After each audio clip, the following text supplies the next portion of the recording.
reimbursement. We share this policy with our customers in writing before we begin any repair. Not that any of us should have anything to hide, but you might think twice before allowing a stranger unfettered access to your personal data. I'm Daniel, and now you're in the Techno on Star 88. A solar flare from David Jeremiah. Waiting on God is active, not passive. It involves prayer, counsel, study,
The Star PowerPoint from Billy Graham. We're just going to shut up and let him preach it. In Romans 5, but God commended this love toward us in that while we were yet sinners, Christ died for us. Much more than being justified by his blood, we shall be saved from wrath through him. Again, the blood. We shall be saved from wrath through him. And the dictionary defines justification to be free from blame, to be proven to be innocent. We cannot do it ourselves. It's impossible. You can work all your life and do good works and pay money to the church, but that won't justify you. The only thing that will justify you in heaven or upon earth or in hell is the blood of Jesus Christ. And justification means just as though you'd never sinned. Wouldn't it be wonderful as though you'd never committed a sin in your whole life? Well, that's what can happen tonight when you come to the cross. That's the power of the blood. That's the power of the blood. Star 88, Star PowerPoint. Hey, what's going on in the news today? Scandal overseeing Cambridge Analytica using data on millions of Facebook users. Christopher Wiley says Facebook data was the foundational data set of the company. Contradicting what the founder of Cambridge Analytica has said, the Senate Judiciary Committee wants Mark Zuckerberg to testify next month. The suspect has been arrested in the Seattle area in connection with suspicious packages sent to Fort Belvoir, Fort McNair, Joint Base Anacostia Bolling, and the Naval Surface Warfare Center in Virginia. Each package was collected, tested, and at least one, we're told, contained explosive material. The Defense Department has increased screening at all gates at Fort McNair, where the package tested positive for black powder. The Michigan State University official who was supposed to be overseeing disgraced Dr. Larry Nassar, now facing sex charges of his own. William Strample accused of keeping nude photos of students and inappropriately touching a student. Nassar serving life for molesting young athletes. Okay. Welcome to The Morning Invasion, being brought to you by Preston Hart, screen printing, live printing, graphic design, PrestonHart.com. You guys can support Star 88 by purchasing one of our TMI t-shirts, Star 88 hoodie. We have a store right there at star88.fm. Good morning, everybody. We're back on YouTube Live. You can go there and watch the show. Go subscribe. Trying to get to 1,000 subscribers by the end of the week. So if you guys could share that, go subscribe if you haven't yet on YouTube, youtube.com/star88fm. Good morning, Facebook Live. Jarrett, Kim, Josh, welcome. Welcome. Sarah, my big brother, Sarah, she's, we watch Big Brother. Oh, I'm like, we always talk about it on Facebook. We're going to make it on Big Brother one day. I'm just saying. Okay. You guys can call in. Phone line's open 505-338-3700. And we'll check the voicemails here in just a little bit. You guys can always call the live line instead of texting in. What's that number? 505-585-LIVE. That's 505-585-5483. It looks like I got the YouTubes running. Oh, good. I got the old YouTubes running. Oh, good. Yeah.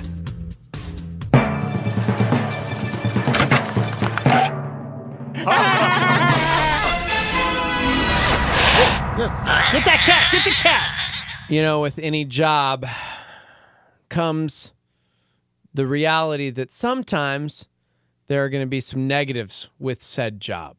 Like, for us, it's sleepiness by 11 a.m. because we wake up stupid early, so if we don't get our cat nap in the middle of the day, see what I did, the cat nap. It's Cat nap. National Cat Respect Day. Then, you know, we're grumpy and we're terrible human beings for loved ones, family members around us. So happens, yeah. those are some of the cons to the job. But you take them and you know. If you are a UFC fighter, one of the cons is you get punched in the face a lot if you're not good. And sometimes it can cause damage to your brain. Case in point. What's my excuse then? Football? Ronda Rousey did a pair of interviews on ESPN yesterday to hype her first WWE match at WrestleMania 34, and things got a little weird, man, on both of them. On Golic and Wingo, Mike Golic asked her when she knew she was done with MMA and didn't want to fight anymore. Let's go back and start with when you knew from the MMA, when you were done there, when you knew in your mind, I'm not going to fight anymore. I never said that. Ah, so there is a possibility that you could go back in time? There's a possibility that I could go back in time? That's your question to me? Go back in time and fight. Go back in the octagon. I do not have the ability to go back in time, no. No. Would you fight again? I don't know. No, I do not have the ability to go back in time. I actually thought that was pretty witty on her part. When you knew in your mind, I'm not going to fight anymore. Yeah. I never said that. So there is a possibility that you could go back in time? There's a possibility that I could go back in time? That's your question to me? Go back in time. Oh, my God. I do not have the ability to go back in time, no. Yeah. Yeah, Beautiful. She got concussed from Holly Holm. Yeah. Because she really hadn't been hit that many times, right? Yeah. She was always finishing people pretty fast, and I think Holly probably knocked about 20 years off her life, which is really sad. Whew, speaking of, I ran into Holly at the airport. Oh, you did? Yeah. And I was like, dude, you should get on the show. And she's like, I love chicken wings.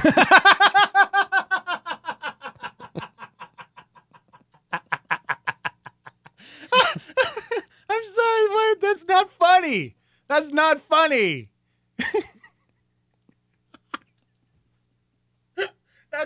the worst thing She was actually the sweetest person on the planet. She's and I'm such like, a sweetheart. I seriously was like, Holly, we talk about you on the show all the time. We need to get you in studio. And she was like, yeah, okay.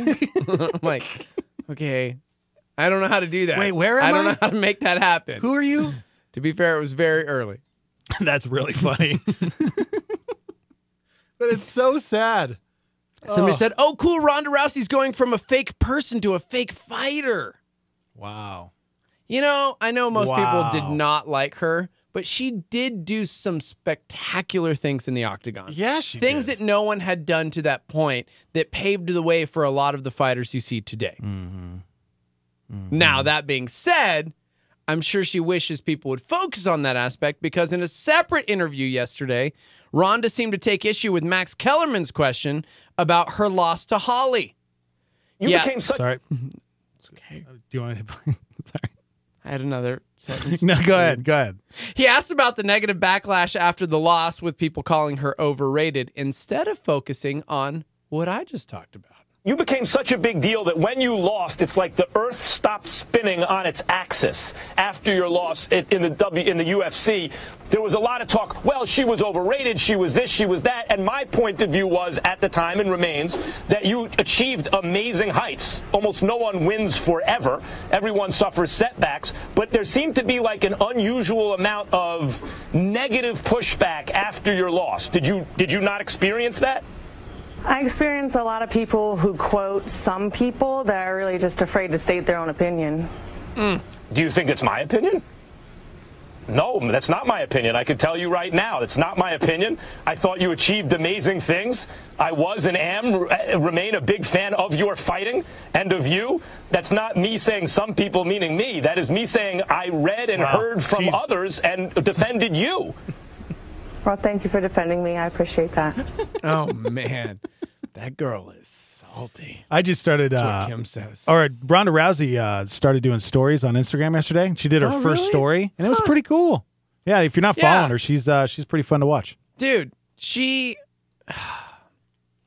Love her or hate her. I always hate... Man, her character in the octagon drove me insane. Yeah. Because she talked so much trash to everybody. But for the most part... Nobody could take her. You know who I always was sad for? Misha Tate.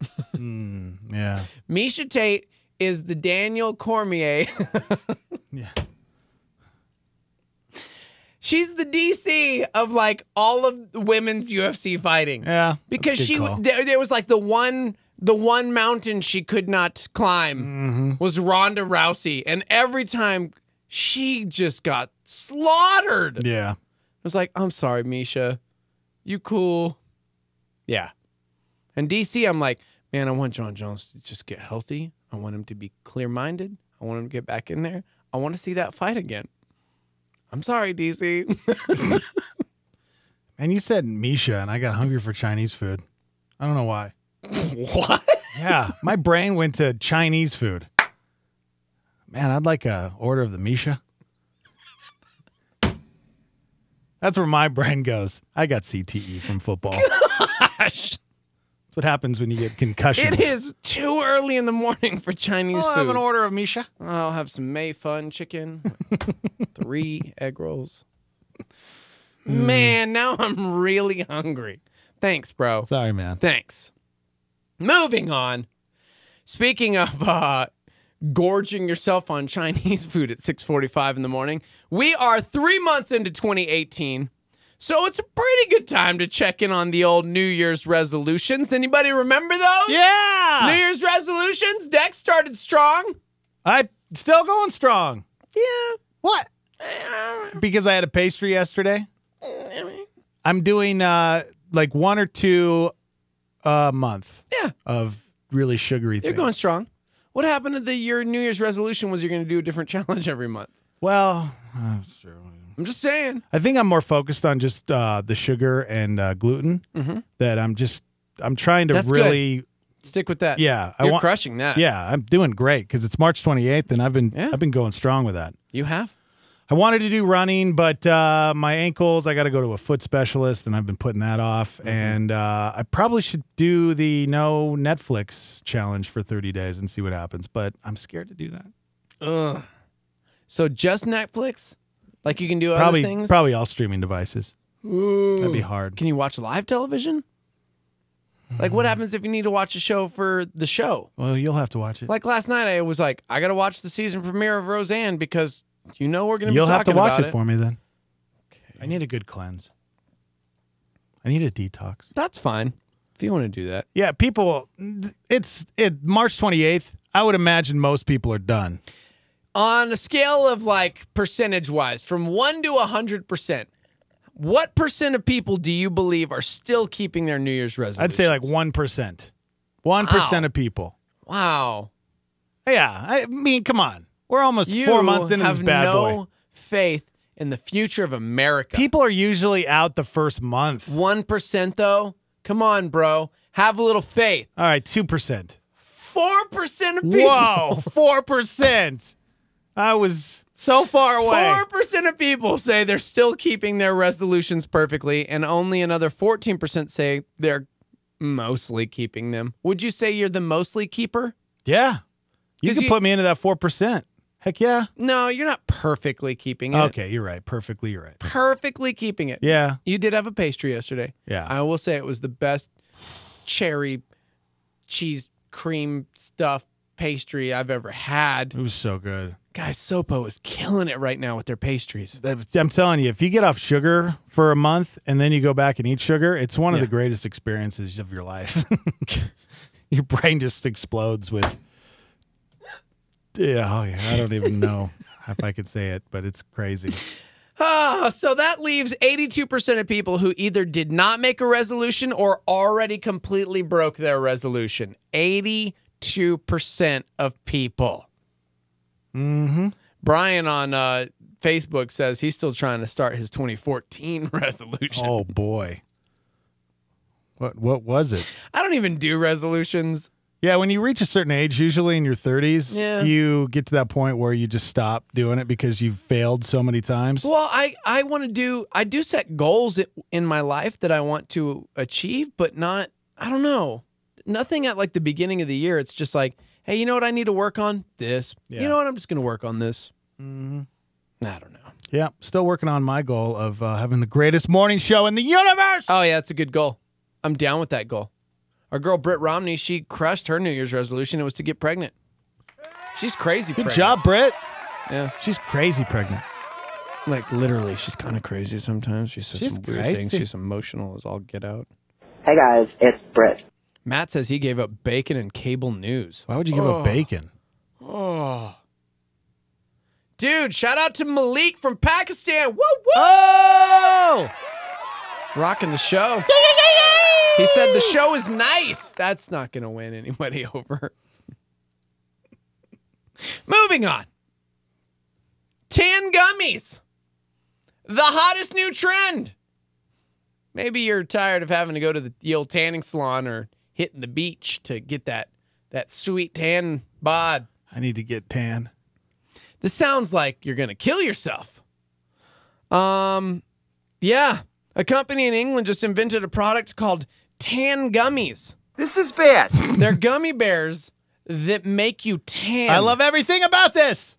They say they're the first edible tanning supplement ever. What? And they used a special blend of vitamins to safely and naturally make you tan. I love everything you just said right there. I think people are going to die. No, they're not going to You're die. eating chemicals. It's vitamins, bro. Here's the thing. I don't even know if they work. A lot of people wanted to find out because they've been selling out ever since they marketed them, but they're also ridiculously expensive and they don't ship to the United States. So, give me a before and after picture. for the foreseeable future, you're going to have to do it the old-fashioned way and go outside for free. That'll cause skin cancer. Give me a before and after. Look at that. Okay. Look at that. That's a beautiful tan, but that's totally Photoshopped. Yeah, I'm like, that's fake because they're showing you a tan line. How would you have a tan line with these gummies if they're like an internal supplement that's supposed to tan your whole body? Sir. Good call. But Just saying. Maybe they just put that picture up to show like, oh, it's the tan. Like, oh, it's a tan. Mm-mm. That sounds worst.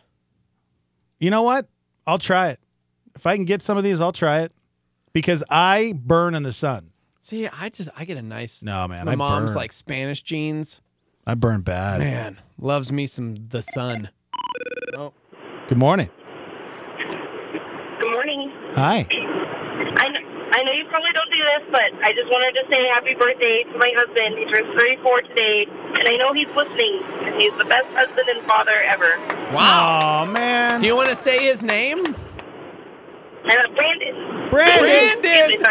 Brandon. Brandon's 34 today, guys. 34 years old. That's It's pretty all cool. down. This is when the body starts like not working correctly. Yeah, He's gonna need 34 a is knee tough. replacement soon. Yep. Mm-hmm. Gosh, does he do like hard manual labor? No, not at all. He's a stay-at-home dad, and I'm waiting for him to gain weight. He eats whatever he wants all the time, and he looks amazing. Like Steve-O? I mean, I Yeah, he couldn't looks like imagine- Steve-O, probably. Couldn't imagine what that's like. Yeah. Just always. Yeah, just like you. It's just gonna annoying. yawn. Yeah. Gonna go eat some I more have chicken a wings. spoonful of yogurt, and I gained like 4 pounds. Yeah, me too. Oh, man. Me too, girl. I hear you. I wish you guys just took care of your bodies better. And Yeah. shout out to Brandon, who has the same bod as me. Don't worry, by like 40, it's all gonna be gone. Hey, let me ask you, would you eat these tan gummies if you knew you could eat a safe gummy that had a blend of vitamins and it naturally made you tan? Would you eat it? No, I'm brown already. Oh, well, good for you, lady. My Hispanic gives me a nice tan. There you go. I wish. I love had it. that, yeah. Love it. So white. There you go. Thank you for Happy calling. birthday, Brandon. Thank you for calling. Thank you. Bye-bye. Don't you ever derail our show again. Derail all you want there, girl. I was talking to you. You're the one that answers the phone during my news. Who answers the phone during my news? Okay, listen. Earlier in the show, we were talking about being different, standing out in the crowd, Yes. dressing differently, dealing with the, quote, bullies of the world who just don't understand you. There's that. And then there's this. Guys, this is what's wrong with our public education. Talk to me, Steve-O. A kid wore a tuxedo to school for Dapper Day. Dapper Day. But someone didn't understand what the term dapper meant. And rather than, I don't know, take 10 seconds to freaking Google the word dapper, they used the same cell phone to call 911. Oh, no. As a shooting threat. Because the kid was wearing a tuxedo. You know, better safe than sorry. Shut up. Shut your mouth. You shut your mouth. Okay. This is the stupidest story of 2018. There's a suit store called Walker's in upstate New York. It's about 40 miles north of Syracuse. And they hold a promotion each year where they send a random kid to school in a tuxedo. This year's promotion was last Wednesday. Was that your stomach? So hungry. It just went, no, if you didn't hear that, Steve-O's stomach just went, pew! I thought it was a ringtone or something.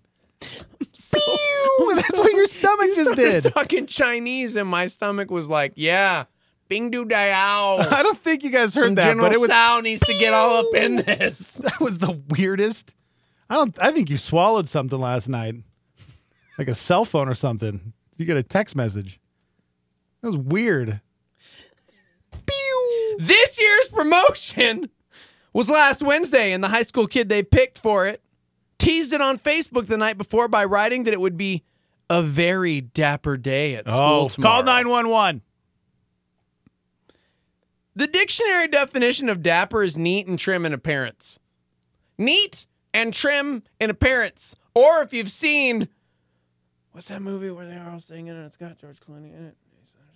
It's like a country movie. Country for Old Men? What are you talking about? George Clooney? And he's Dapper Dan. Oh, yeah. What was that movie? Yeah, that movie. It's John Goodman. John Goodman, yeah. And they sing. And they sing. There's a lot of singing and stuff in that movie. I don't know. What is that? What is that movie? Constant sorrow.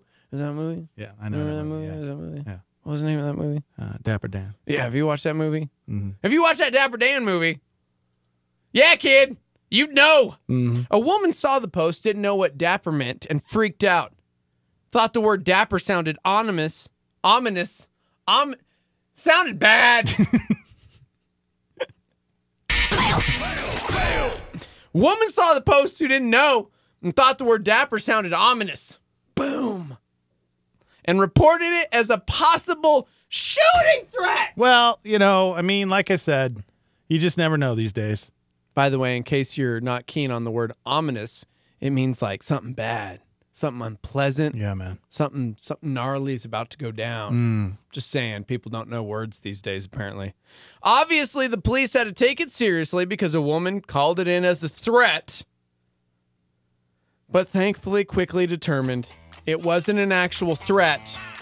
The kid said, tomorrow is going to be a very dapper day at school because he was wearing a tuxedo. By the way, Rachel, oh brother, where art thou? Thank you, Rachel. Thank you. Thank you. Thank you so much. That's why I like Star 88. How did we not? About 140 people on the live line said, boom. Yeah, oh brother, where art thou? I mean, no, gosh. There's about 1,000 of them coming in. All right. Thank you so much. Yeah.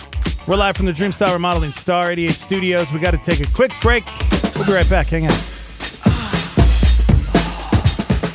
So, what problems do you wrestle with? Finances? Relationships? Guilt over the past? Anxiety over the future? No doubt these cause stress, but nothing compares with one major issue everyone faces: death. If there is a resurrection, death just died. Easter sunrise at UNM Stadium with Skip Heitzig, with worship by battle drums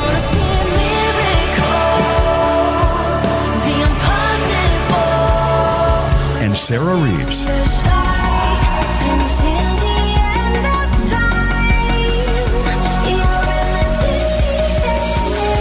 This Easter can be a life changer for you. Easter sunrise, 7:30 a.m. April 1st at UNM Stadium. Death is conquered. You see, when Jesus died on a cross, he conquered sin. When Jesus rose from the grave, he conquered death itself. All the information about Calvary Easter events at EasterABQ.com. This is a hotspot with Skip Heitzig. Let's get rolling. If you're trying to prove to them you're as cool as they are, as inclusive as they are, I don't think lowering our standard or compromising our position or watering down the gospel is going to attract or make an impact. Such a paradox to be a believer in this strange world. As Skip says, you're loved by God, but you are not a local. You're a foreigner. You don't belong here.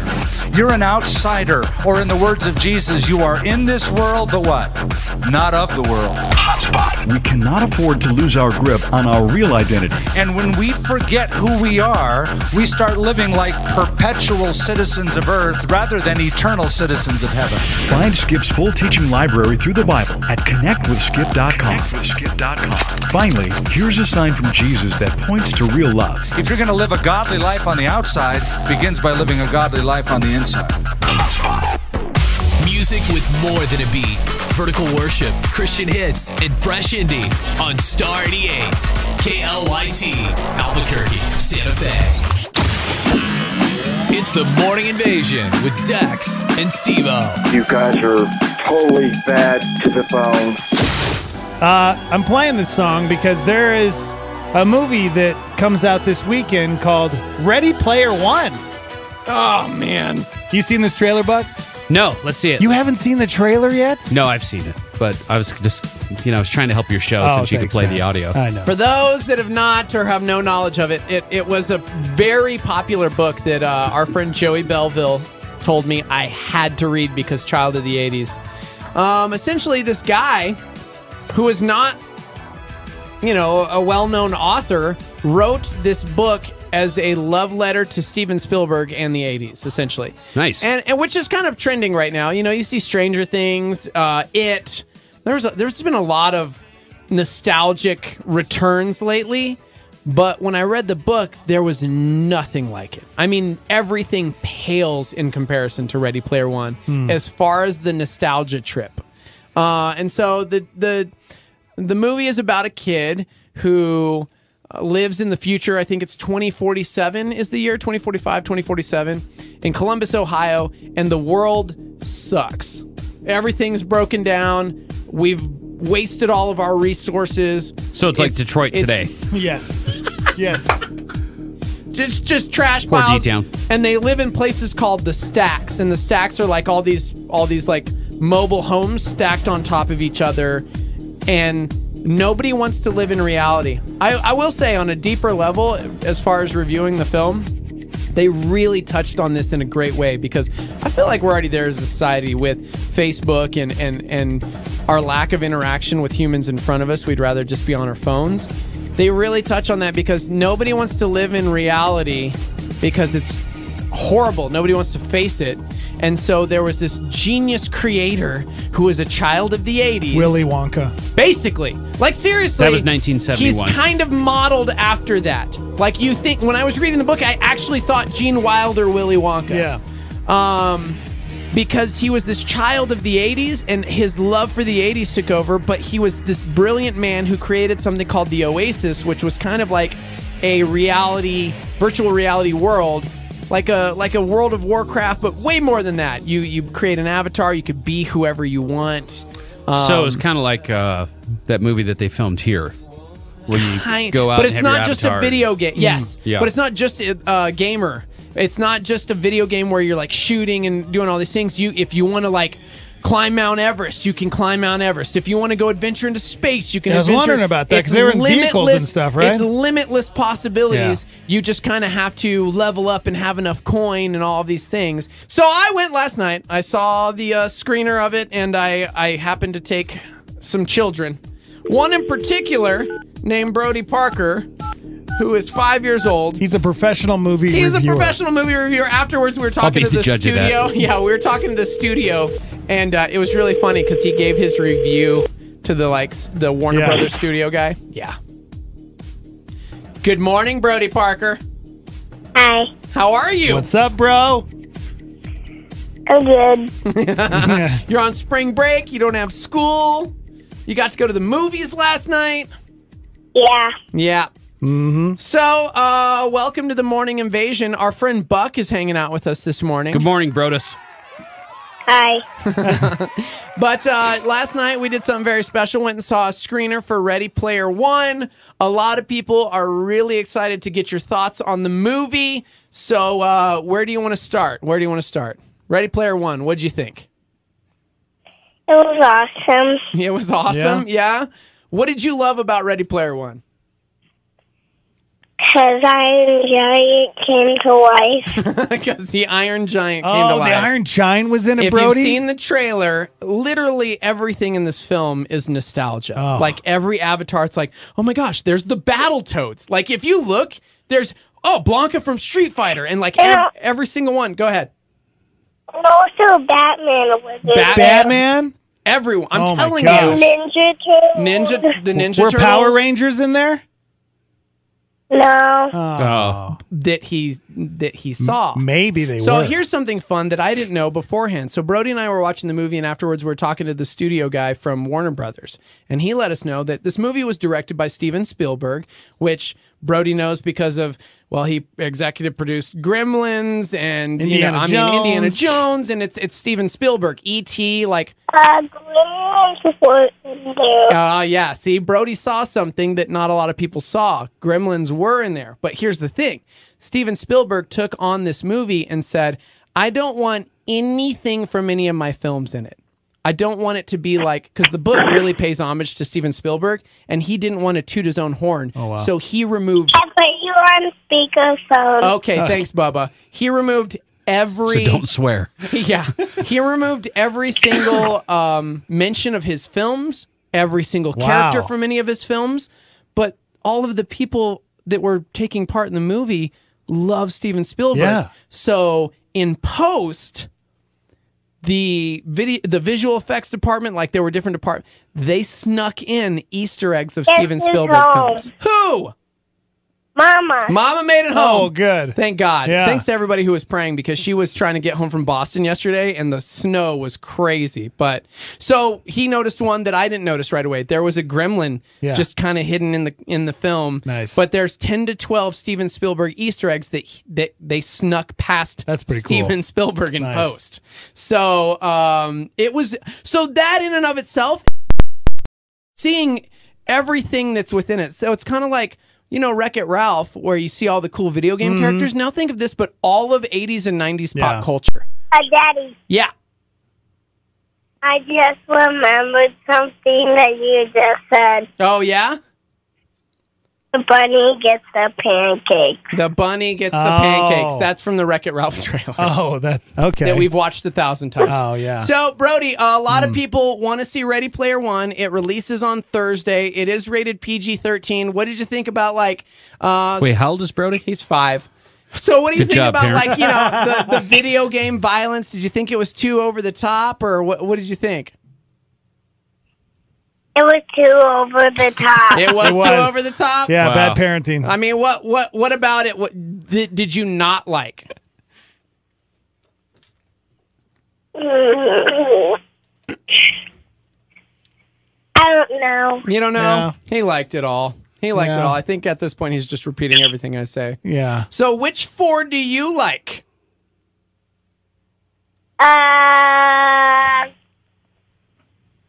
What was his name again? The guy who's in the battle game. Oh yeah. H. Treacherous. Yeah, Yep. H. Loved H. H was a cool character. Uh-huh. And then who's the guy with the blue tattoo? Parsival. No, not that one. The blue. The other guy with the blue other tattoo. guy with the blue tattoo.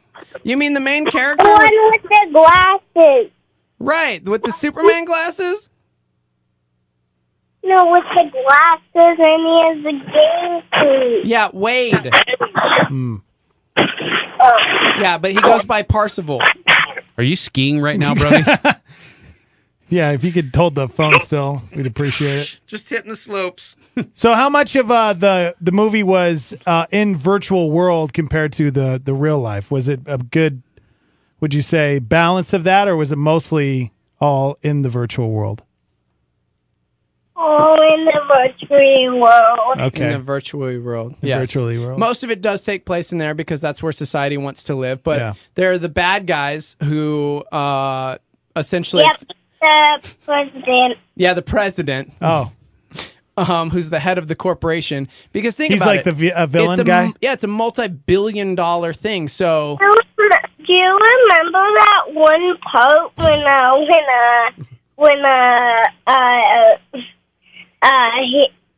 one guy just got his arm got ripped off, and then Jeez, what kind of milk did you take him to? Brody, hey Brody. You're making your dad look like a bad guy right now. That's a bad thing, right? People getting their arms ripped off is bad, right? Yep. No, it was hilarious, and here's why. What are you It was virtual reality, so it's a video game. So it's virtually okay. There's no blood or anything, and so basically you're a just character. got in trouble. Shut up. You're a character, and when the character dies, because you die in video games, you lose all of your coins and everything. And so that's the quote blood is like the coins and The stuff. coins because come the out, other, so the arm rips off and then it the shoots coins? Yes, Nice. exactly. That's cool. And it was Okay. really comical. Yeah. So thank yeah, you. because he got ripped off his arm, and then Yeah, his it's coins hilarious. were falling out. His coins were falling out. Pretty much. Oh my gosh. So yeah. So overall, I thought it was pretty cool. My 5-year-old went and saw it. It is rated PG-13. There's not a whole lot of violence. It's comical video game violence like that. There's 0 blood, no sexual content whatsoever. So it's like Grand Theft Auto? Dad, Yes, Brody. guess who won the first racing game? Who? Super Mario. The guy who has glasses. The guy who has Wade? glasses. Wade. Wade? So it begins as a racer. You gotta finish the race. But there's Wade obstacles. actually won the race. Yeah. He did? Yeah. Wow. Yeah. Well, spoiler alert, Brody. Okay, it's the very beginning of the movie. The scientist said to go backwards faster. Oh, wow. I'm so glad he got stuff from it. So did Wade? Did he? Oh, Was no, his? No, don't you ruin the movie. Was his vehicle the DeLorean from Back to the Future? The Back to the Future car. Oh, that's yes. cool. Yes. I love that. Yep, it was the Back to the Future car. So, Brody, what were some of your favorite things that you saw from other movies? Because there was a lot of things in there. You mentioned Iron Giant. What were some other things you took away that you really liked? I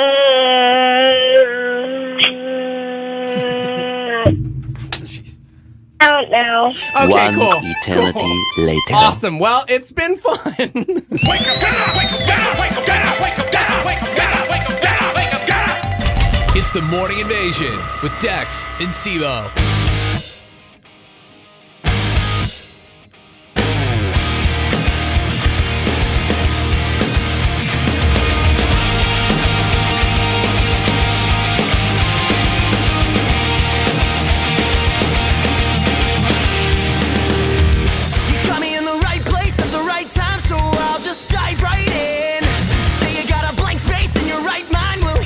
Second win. Oh, your idea, man, blown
face down. I've got more secrets than you'll ever know.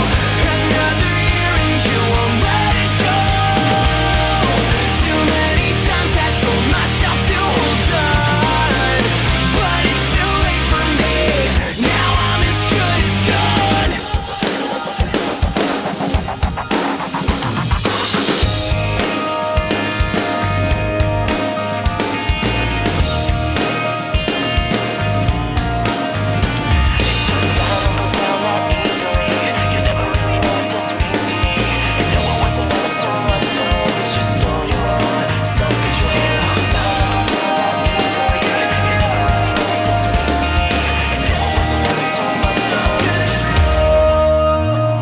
Turns out I don't go down that easily. You'll never really know what this means to me. I know it wasn't ever too much to hold, but you stole your own self-control. Turns out I don't go down that easily. You'll never really know what this means to me. I know it wasn't ever too much to hold, so just know that you stole your own self-control. I've got more secrets than you'll ever know. Another year and you won't let it go. Too many times I told myself to hold on, but it's too late for me. Now I'm as good as gone. Not everybody wants an enemy. Call me the culprit and that's all you'll see. And we're responsible for finding a way to catch on, but it's too late for me. Now I'm as good as gone. The Morning Invasion with Dex and Steve-O. It's about time. Shut up. This Sunday is Easter and April Fool's Day. It's both. Here are some tips to make your Easter April Fools unforgettable. Do not hard-boil your Easter eggs. Toss one to Aunt Edna and let the hilarity begin.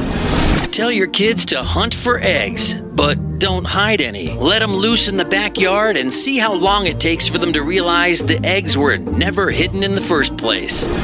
Chocolate dip vegetables. Snap a photo and catch the look on their faces when they bite into those chocolate-dipped carrots. Or better yet, tell them you woke up early and ate all the Easter candy. It's Easter. It's April Fools. It's both. Brought to you by crying kids who take candy seriously and won't ever trust you again. That's true, guys. Good morning. Join us this Sunday morning, bright and early. We're going to be out at UNM Stadium, the Easter Invasion. Guys, you got to bring the family, bring your friends, bring some blankets. We're going to be broadcasting live down there at UNM Stadium starting at 6:30. Yeah, dude. For about an hour, playing some music videos for you, trying to keep you warm, entertaining you. And then Sarah Reeves and Battle Drums, they take the stage around 7:30 a.m. Message from Pastor Skip Heitzig. And I'll tell you what, if you've never been to Easter sunrise service, it is all around just an incredible time. Mm-hmm. I love Easter sunrise service. One of my favorite days of the year, so it's Heck gonna yeah. be good, It's gonna be great. Gonna be great. You guys can watch the show 505-585 live. You can text in. You can also call in 505-338-3700. Good morning. Good morning. So I got a funny story because you guys were talking about tanning. I took my wife and we all went to Disneyland like 5 years ago, and we put my oldest daughter. She was probably like. She wasn't even one at the time. We put her on the King Triton's carousel. Okay. And I walked off, and my wife took a picture, and she showed it to me, and there was this lady standing behind her. She was, like, dark. So I said, why is there a black lady taking a picture behind Sarah? And she said, that's my mother-in-law. Or that's my mom. So my wife and my mom are Hispanic, and they tan like crazy. I couldn't even tell it was my mother-in-law behind my daughter. Wow. Yeah, I have some friends like that. That's where cool, racist. They go out in the sun and they turn, just dark. Yeah. You know, it's me. I go out there, I look like a lobster. It's awful. You know, I tried that gummy bear. I'm white, but I tan on my arms, so I have like this gnarly farmer's tan. I look like I'm wearing a shirt when I take my shirt off. You know what I mean? Yeah, I hear you. All right. Thanks, man. Good? Have a good one. 505-338-3700 if you'd like to Why call would in. anybody try these tanning gummies? I would. It sounds like you're just going to die. Chemicals murdering you slowly. Yeah, I guess I'd probably want to see what kind of chemicals are in it. If you missed it earlier, we were talking about these gummies in the UK, I believe. Yeah, in England. They're called tan gummies. They're gummy bears that allegedly make you tan. They're the first edible tanning supplement ever created. And they use a special blend of vitamins to, quote, safely and naturally make you tan, end quote. They are completely sold out. They don't ship them to America. Thank the Lord. They're not genetically modified, okay? Okay. They're GMO-free. They're gluten-free. No one knows how they work. They're vegan-free. They're wicked expensive. They're sold out.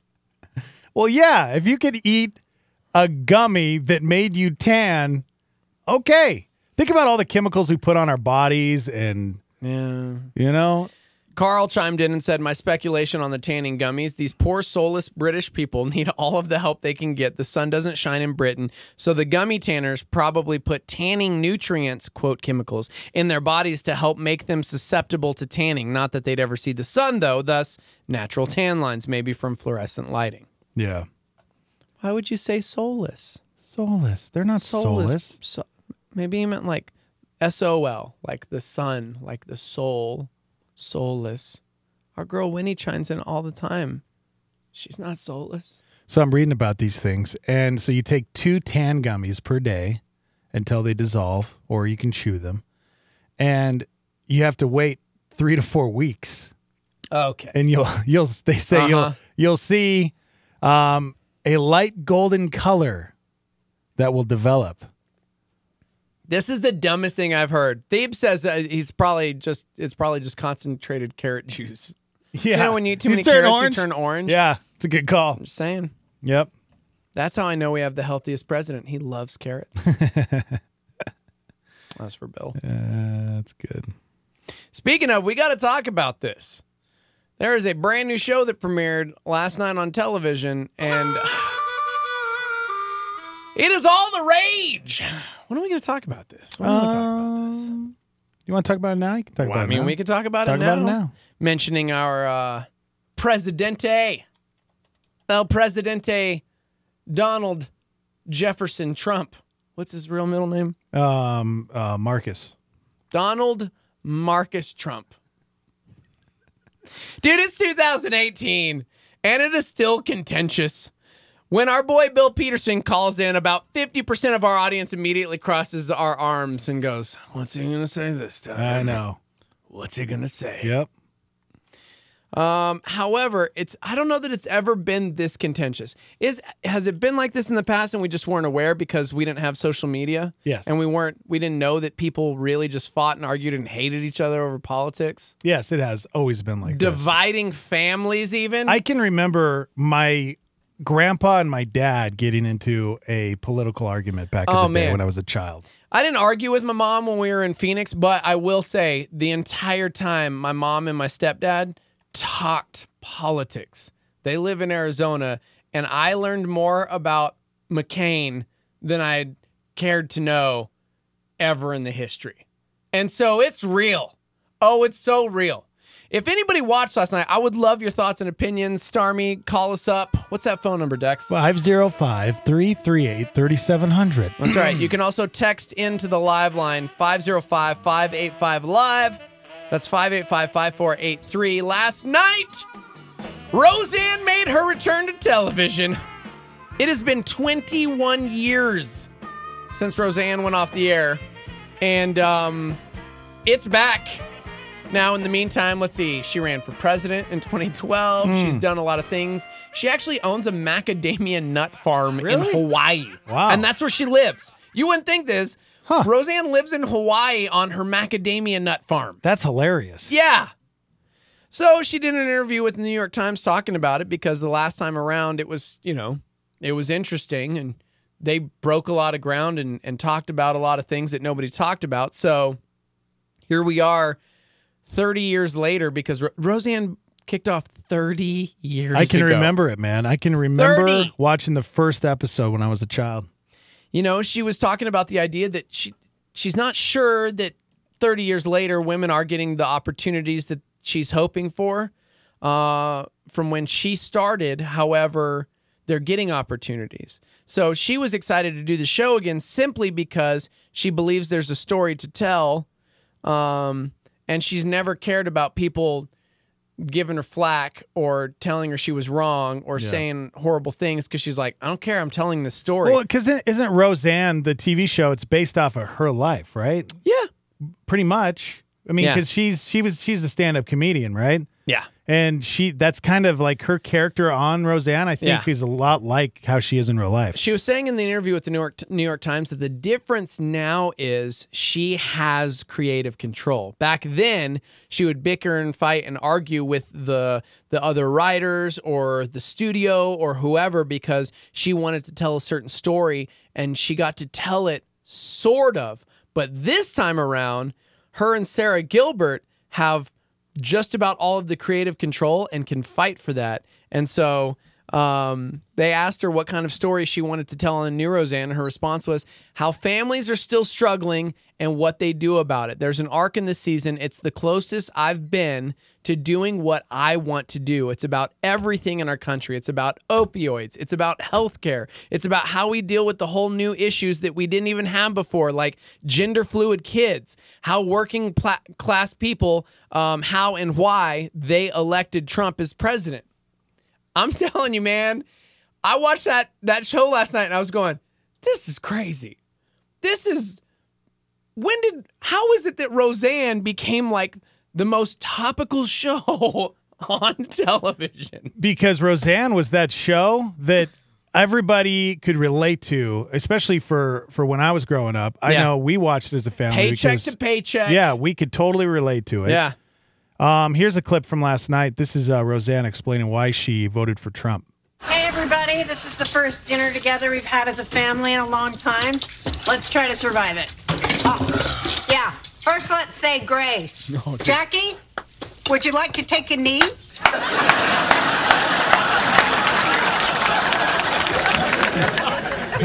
Dear Lord, thank you for this food and for bringing our son DJ home safe from Syria. Please protect his wife Gina and all our troops still overseas. But most of all, Lord, thank you for making America great again. Mom, no, it's okay, Darlene. Dude. So her character is a staunch Trump supporter, and she, in real life, is a staunch Trump supporter. Her sister, Jackie, was a crazy Hillary supporter. So they were just like completely at odds with each other, which they always were in the show.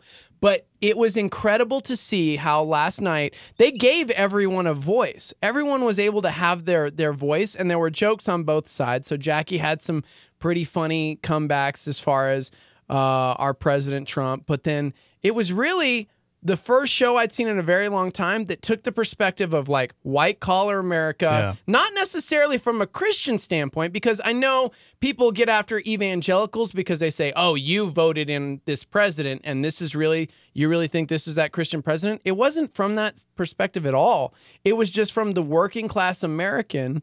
And they had some things to say. But they also did not shy away from, like she said in the first episodes, it was healthcare.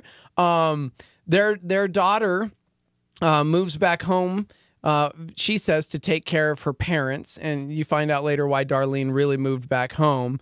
However, her son is 10 years old, and he's a boy, but he dresses up in like sparkly clothes, and he's just really flamboyant. And it's how this working class American family also handles this kid who they straight up talk about whether or not he's gay, and he says, he's not, he's 10, but he just likes bright colors, and he likes this, and what do we do? And it was really, really interesting to see all of these characters, because you got to realize the oldest daughter, Becky, coming back to the show 20-something years later, she's 43 years old on the show. The daughter. Is Darlene's David, is he in it, the character David? I didn't see him. He's not in there? He was not in the first 2 episodes, at least. So people chiming in on the live, and somebody said it was good. We laughed a lot.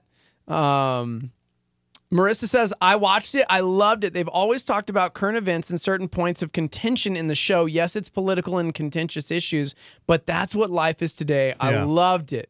And it wasn't one thing, because I'll say this, Saturday Night Live, I used to love, man, but they have slanted so hard politically left that it's unfunny, because it's not even, they're not even willing to have a conversation. It's just trying to destroy another opinion. Yeah. And Roseanne last night seemed like pretty balanced. Pretty balanced in that, like, of course, Roseanne's the main character and she's very pro-Trump, but they allowed for dialogue within that as far as how do we talk about healthcare? Well, that's how the do most we relatable. talk about, right? Because that's the normal, typical, average American family.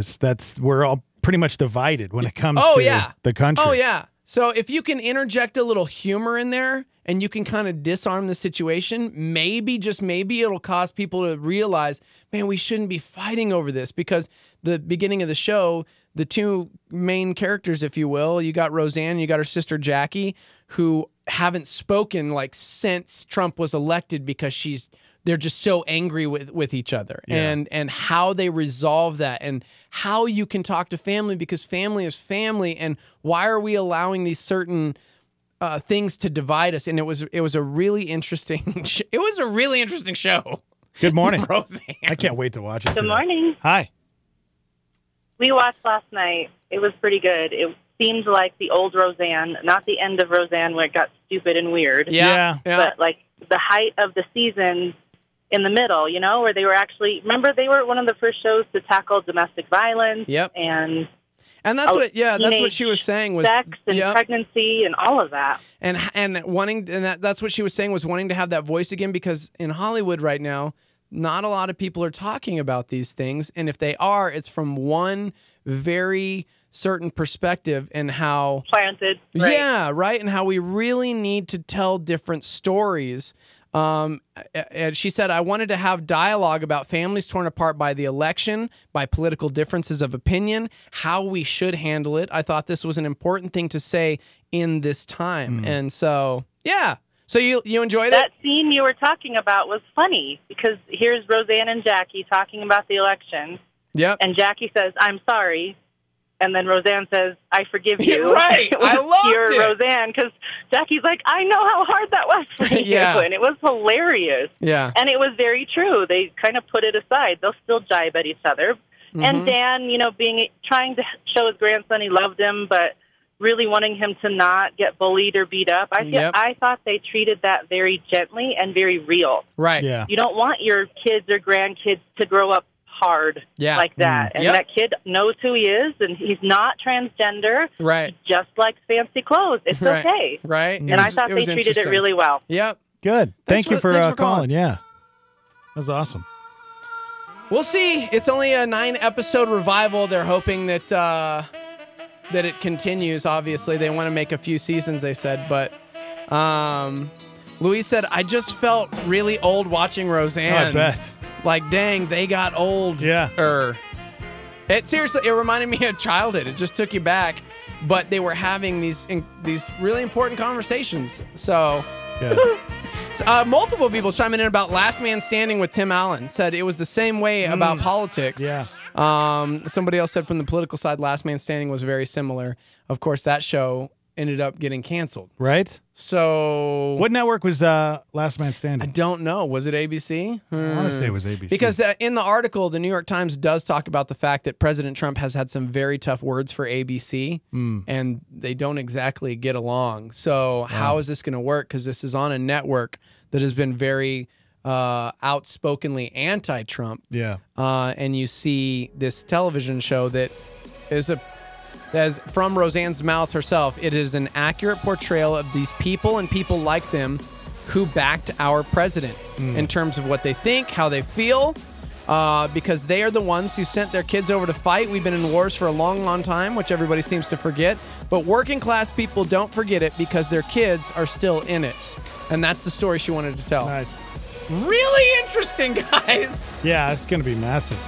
Roseanne is back, guys. What are your thoughts? Did you watch last night? You can text in 505-585-LIVE. You can also call us. Phone lines are open at 505-338-3700. We're live from the Dreamstyle Remodeling Star 88 Studios. We'll be right back.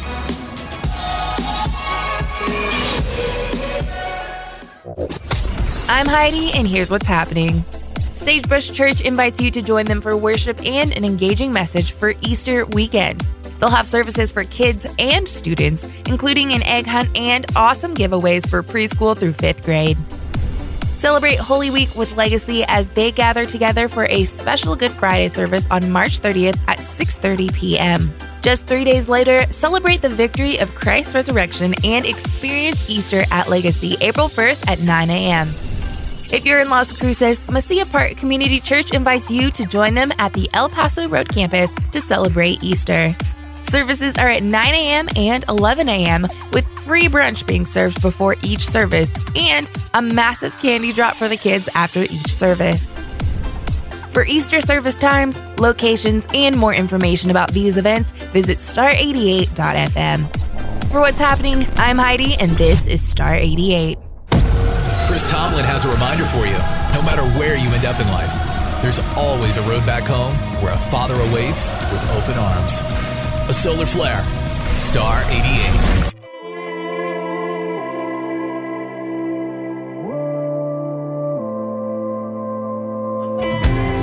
Look at us, stuck in a rut.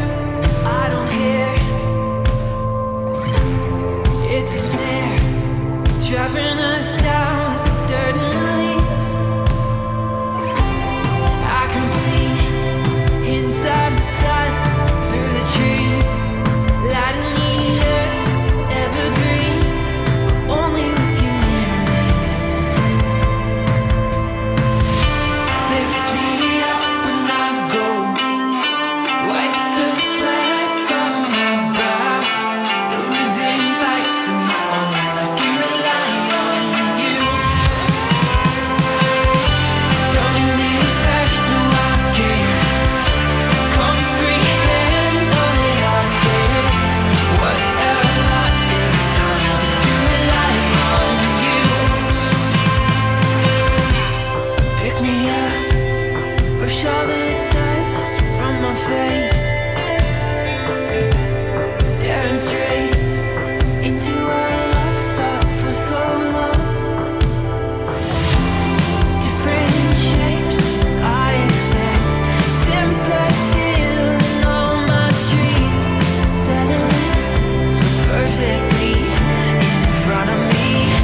Ravi Zacharias says our culture is morally suicidal. Here's Ravi on a Star 88 PowerPoint. When I was doing my ordination examination after my postgraduate studies in Chicago, I'll never forget, you are not allowed to have any books around you except the Bible. And as I looked at that sheet of paper, the first question said, God is perfect, explain. I put my head in my hands. I said, what on earth? That's like saying define God and give 2 examples. Fortunately, there was just a short space in which to do it, because I think the longer the answer, the greater the possibility of heresy. And I looked at that and I said, I just put one line down. He's the only entity in existence, the reason for whose existence is in himself.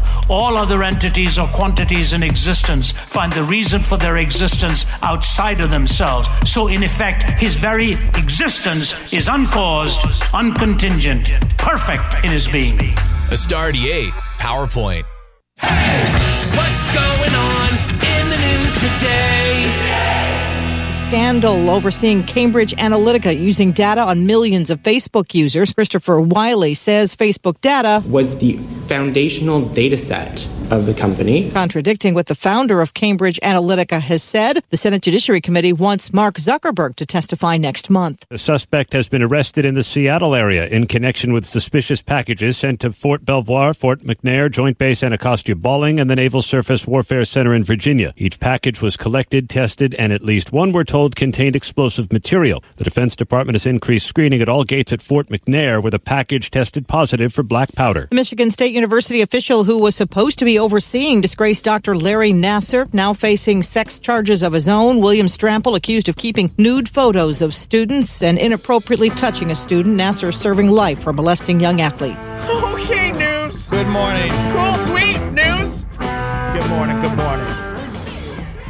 How's everybody doing? I mean, I was cool until I started watching the news. Yeah, just don't listen, man.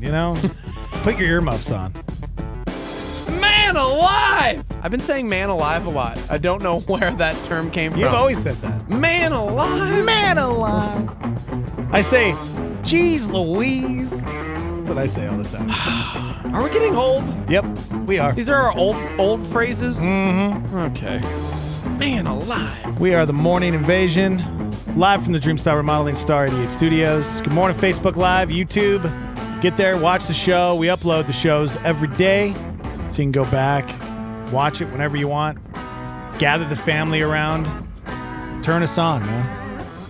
Maybe while you're eating dinner, you have the Morning Invasion on in the background. I mean, nobody does that. Yeah. Star 88 FM. You can find us right there on Facebook and YouTube. You guys can text in 505-585-LIVE. And don't forget, you guys can always call the live line and leave a voicemail. Next message. I wanted to call in today because it's become apparent within the studio. There's a little anger. Okay. I can sense it. I can hear it. Just from one of you gentlemen. And I wanted to address that. And I wanted to build you up again in words. Because I want to continue to do that.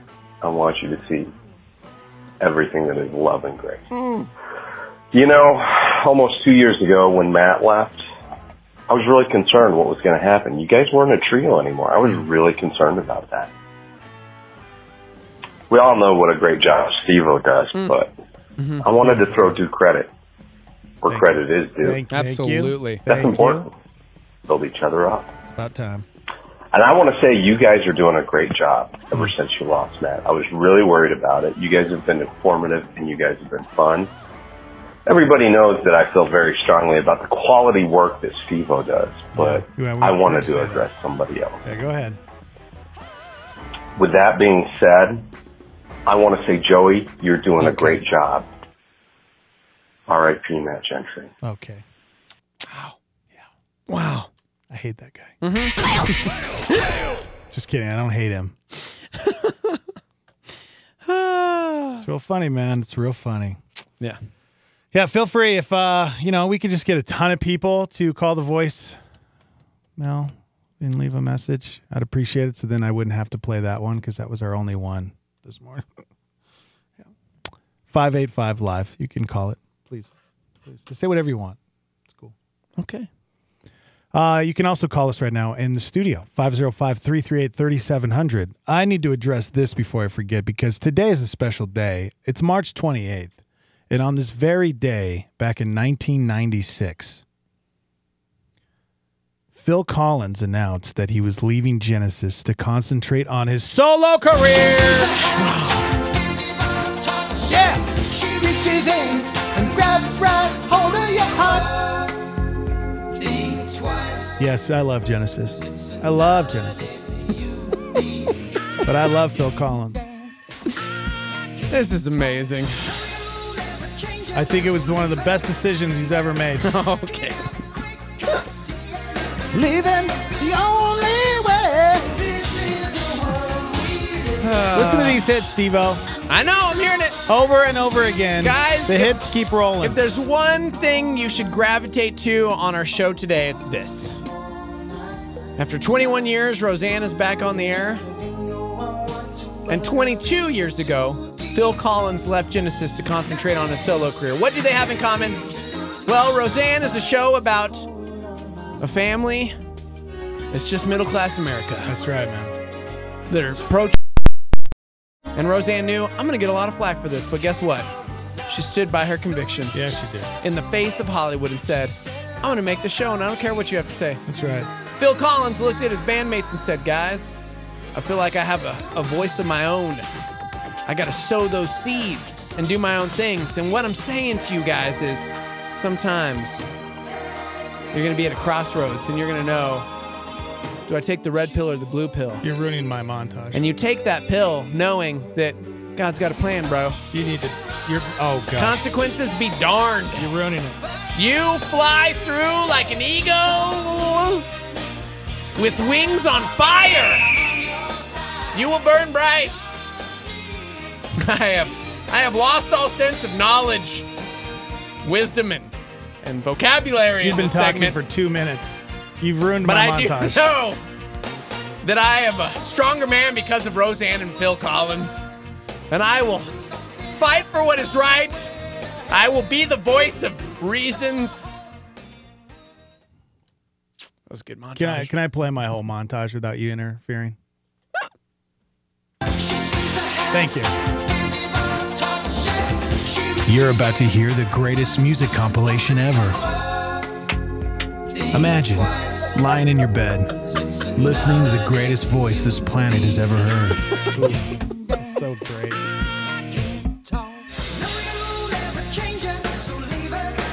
In a once-in-a-lifetime collection, Dexo Music presents Philenicis. Philenicis. Gosh, The I love ultimate Phil Phil Collins Genesis compilation. So many great hits. 36 beautiful songs, all by Philenicis. Get the ultimate Philenicis compilation on 2 CDs or cassette for just $59.99. $59? Oh, but wait. Use your credit card and we'll take off $1. That's right. You get 2 CDs or cassettes for $58.99. That's kind of a deal. Philenicis was created when we took songs from Phil Collins and Genesis and combined them into this ultimate compilation. Yes. You order right now, and we'll throw in a 6-pack of No Fear stickers. Where do I order? How do I call? Philenicis. Give me the now. number. Give me the number. Philenicis. Take my money. It's not sold in stores. Take my money. Or anywhere else. What? Because this is fake. Oh, you're fake. Who was that guy? He had a sexy voice. Wow. Philenicis. Love you. 22 years ago, 1996, I was a sophomore in high school.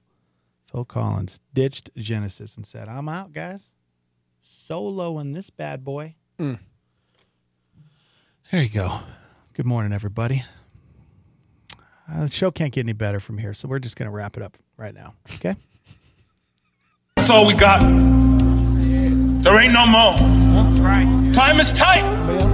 It's the end of the show. Nah, man, we still got like 2 hours. We got 2 hours and 13 minutes of show left. Yeah, we're not even halfway through. We're not even at the 50% mark.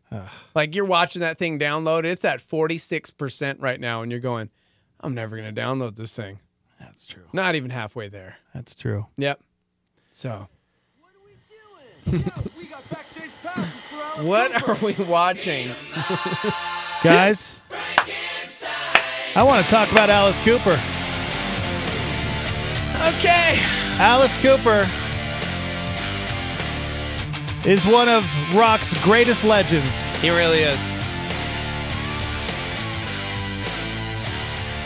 You might be asking yourself, are they really talking about Alice Cooper on Christian radio? Oh, yes, I am. Oh, you better believe it, my friend. We're talking about Roseanne, Phil Collins, and Alice Cooper. Well, Alice Cooper was in an article. Who did the article? I don't know. Somebody did the article. Let me see.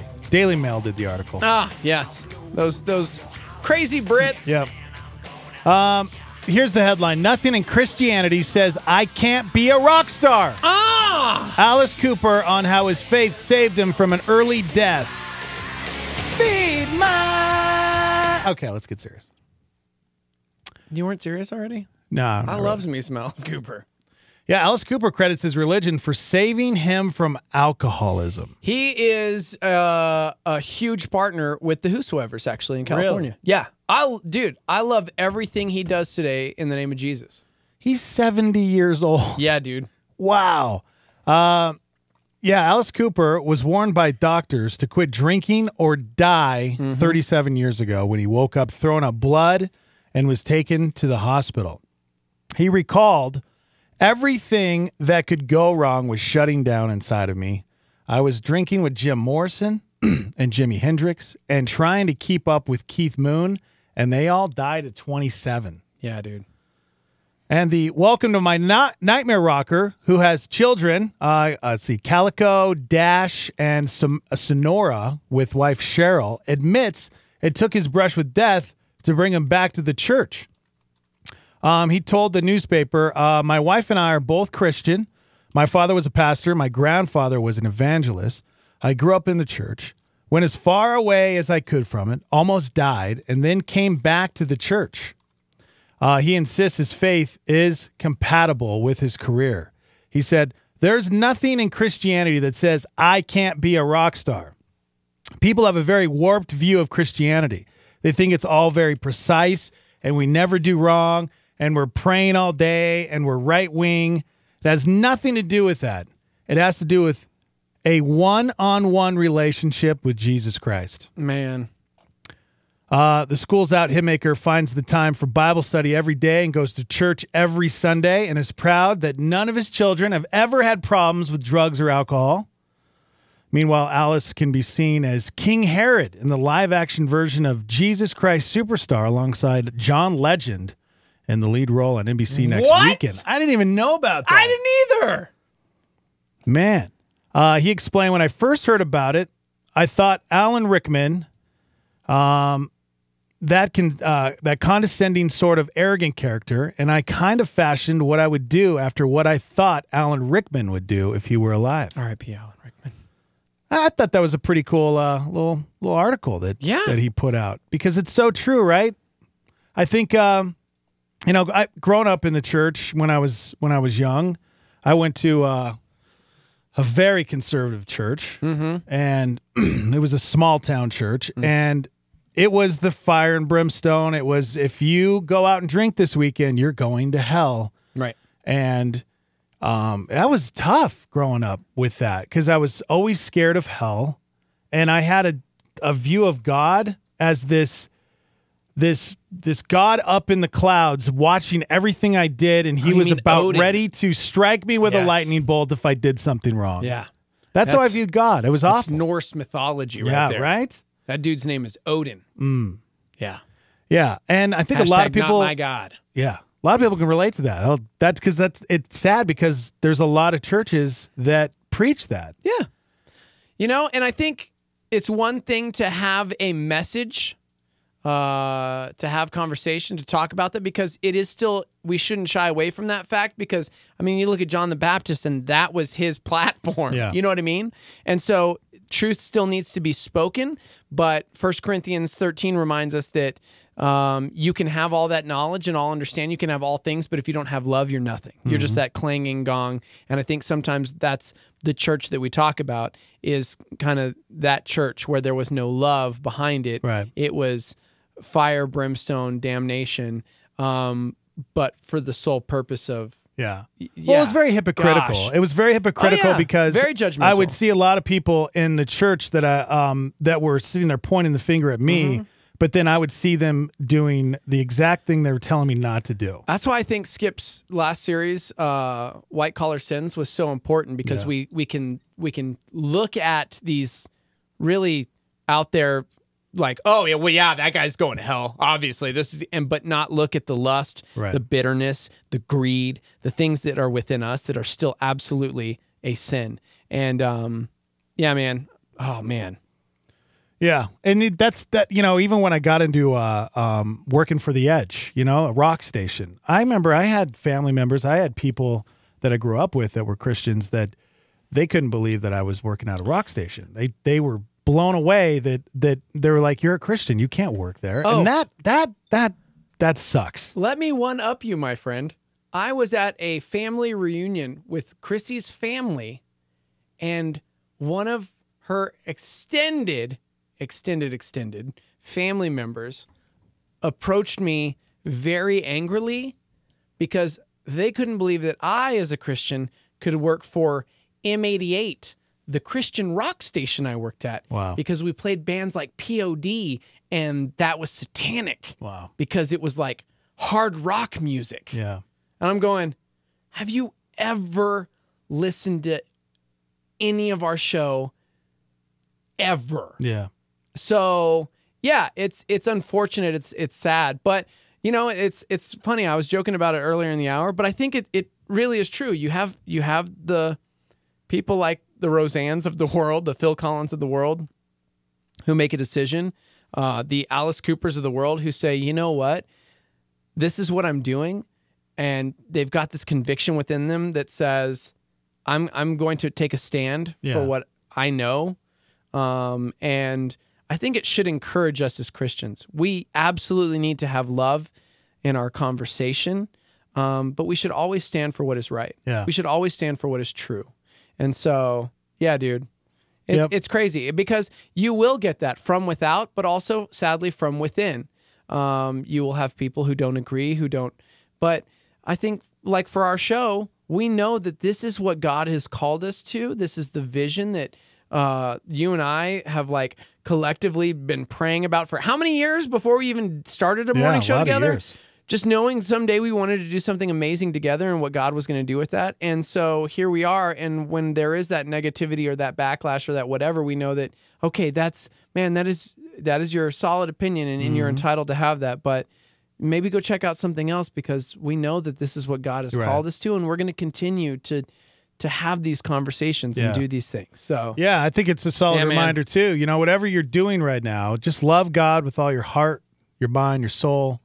And then God's gonna take you down that path. If you're focused on God and you're loving Him the best that you can, then He's gonna straighten your path. That's a solid promise right there in the Bible. Proverbs 3, 5 and 6. Yep. Lean not on your own understanding, man. If you acknowledge Him in all your ways, it says He will make your path straight. Yep. So Feed my Frankenstein. Yep. Man, that's good. Thanks. What's your favorite Alice Cooper song? Okay. What do you like, man? You like School's Out?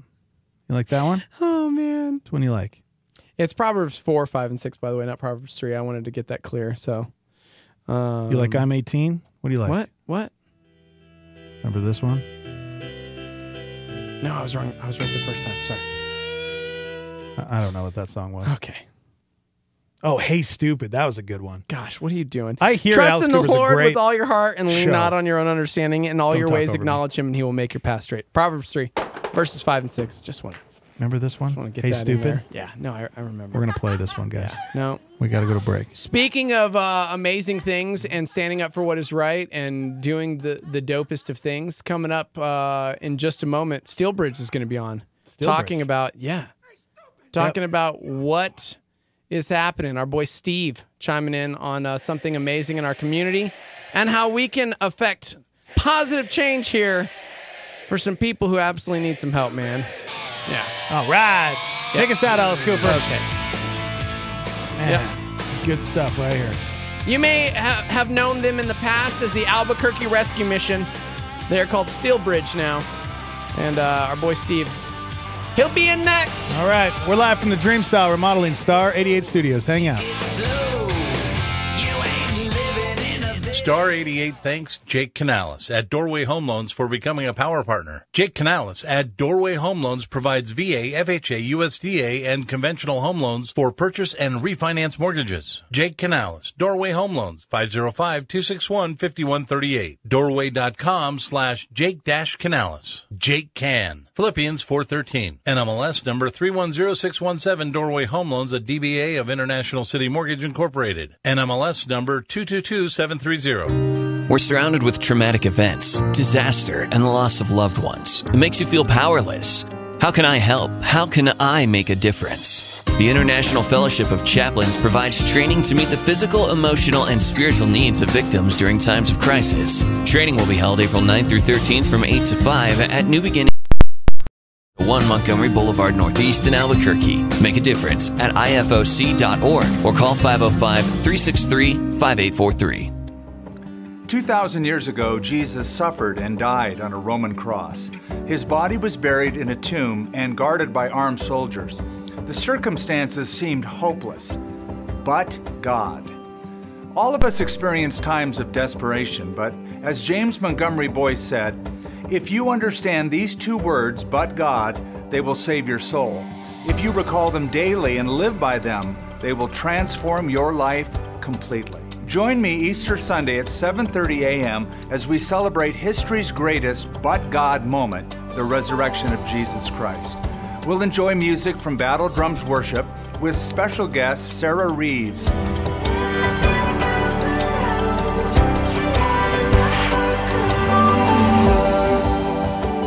And I'll present a hope-filled message about how you can experience life change.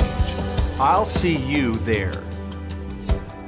This is Star 88 at 88.3 FM, KLYT, Albuquerque, Santa Fe, and online at star88.fm.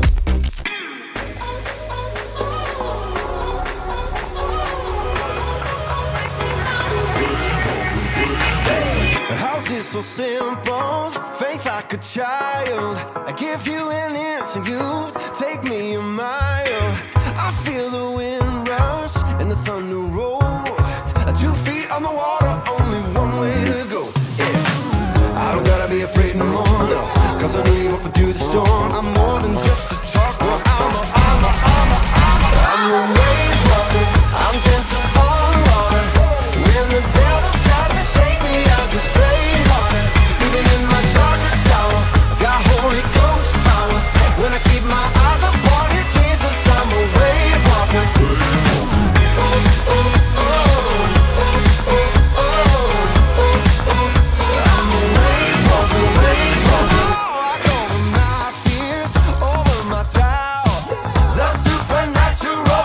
Natural now. I don't gotta be afraid no more, 'cause I know you up through the storm. I'm more than just a talker, I'm a wave rocker.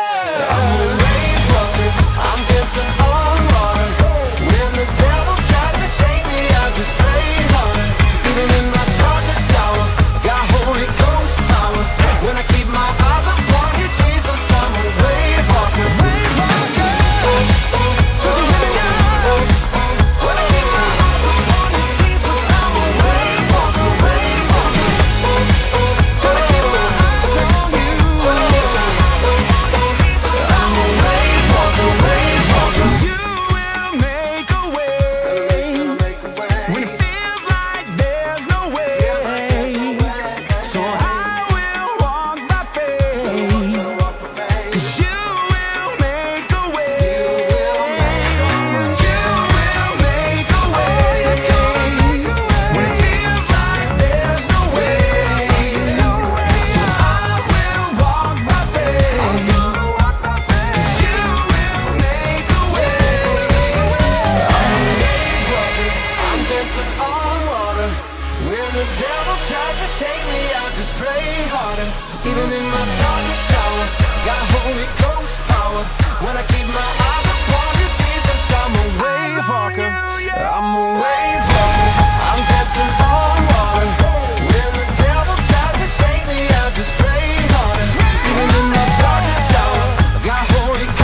ready for this?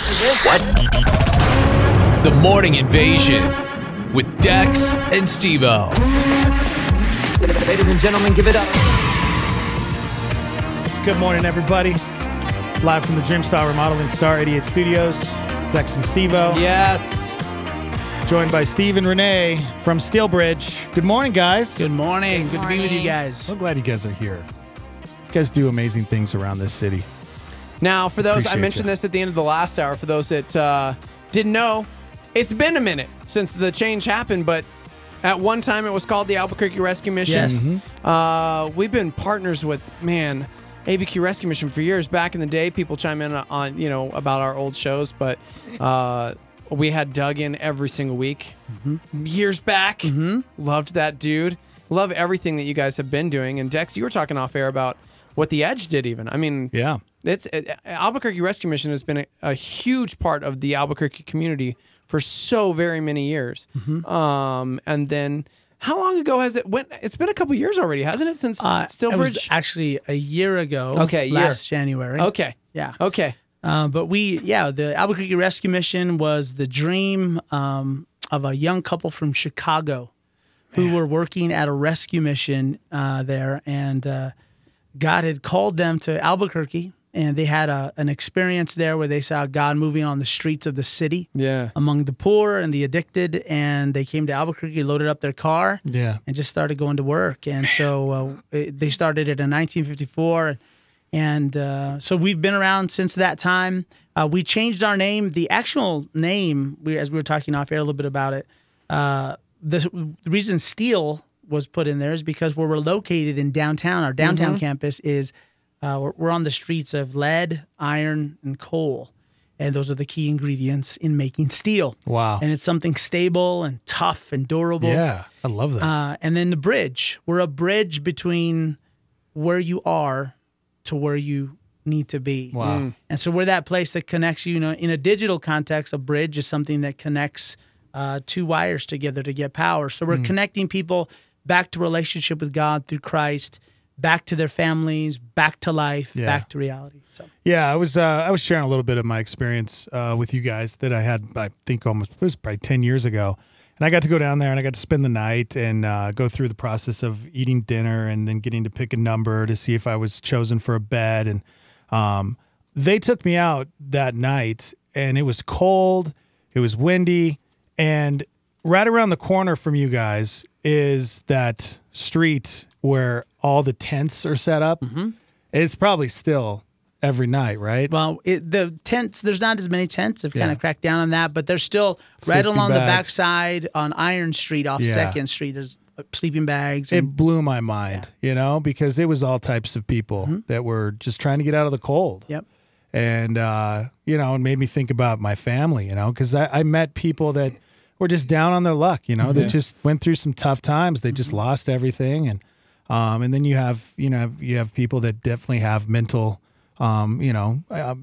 problems. And so you have all different types of people. Talk about because the stereotype of a homeless person is that they're just lazy. Right. Lazy or an alcoholic. Right. Yeah. Well, typically what happens is with the majority of people, as we have a residential program, the people who come through our doors would surprise most people because a lot of them have come from very privileged backgrounds with affluence. Some have been in boarding school, studied abroad, private schools, preachers' kids, people from all walks of life. We live in an age now, maybe in the 50s, 60s, there was a lot of joblessness and that kind of stuff.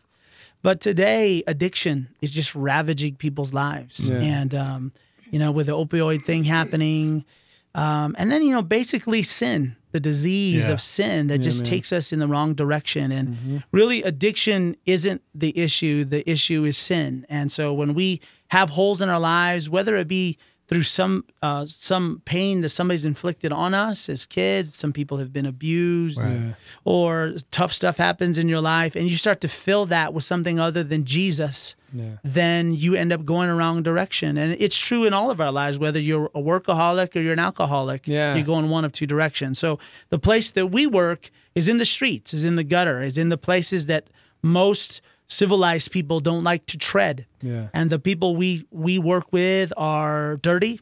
They are smelly. They are struggling. They're covered in all this kind of a shell that keeps them insulated from the rest of humanity. Yeah. And so, you know, in the Bible, God commands us to take care of the poor. Yeah. You know, one of the first questions that mankind ever asked was, am I my brother's keeper? And ultimately, that's our brother and that's our sister. We're in the middle of the Passion Week, thinking about Christ. And, you know, one of the songs that's getting a lot of play now is Corey Asbury's Reckless Love. Yeah, man. Yeah. And so, you know, we think about, you know, the image of the shepherd leaving the 99 and going after the one. And that's what we do. We're going after the mission of heaven right now, to go to the lost, to go to the people that everybody else has forgotten, to the people that nobody else would touch. And that's who Jesus would be going to. And so, you know, there's people in your listening audience today that are like, yeah, that's where, you know, I need to be. And I think one of the things that we do that connects with the people who are listening right now is, I think a lot of times Christians are conflicted when they see somebody on the side of the road. Oh, dude. Yes. Yeah. Yes. And you go, you know, you think that I think because we're filled with Jesus and we're filled with His Spirit, there's something in us that says, I want to reach out to them. I want to love on them. I want to bring hope to these people. But you're conflicted because you're like, well, if I give them $5, where's that going to go? Right. But then you walk away and you still feel that pain. So there's this conflict. That's why a lot of Christians, you're like, oh, I don't want to see this because I don't want to go through that little crisis, right?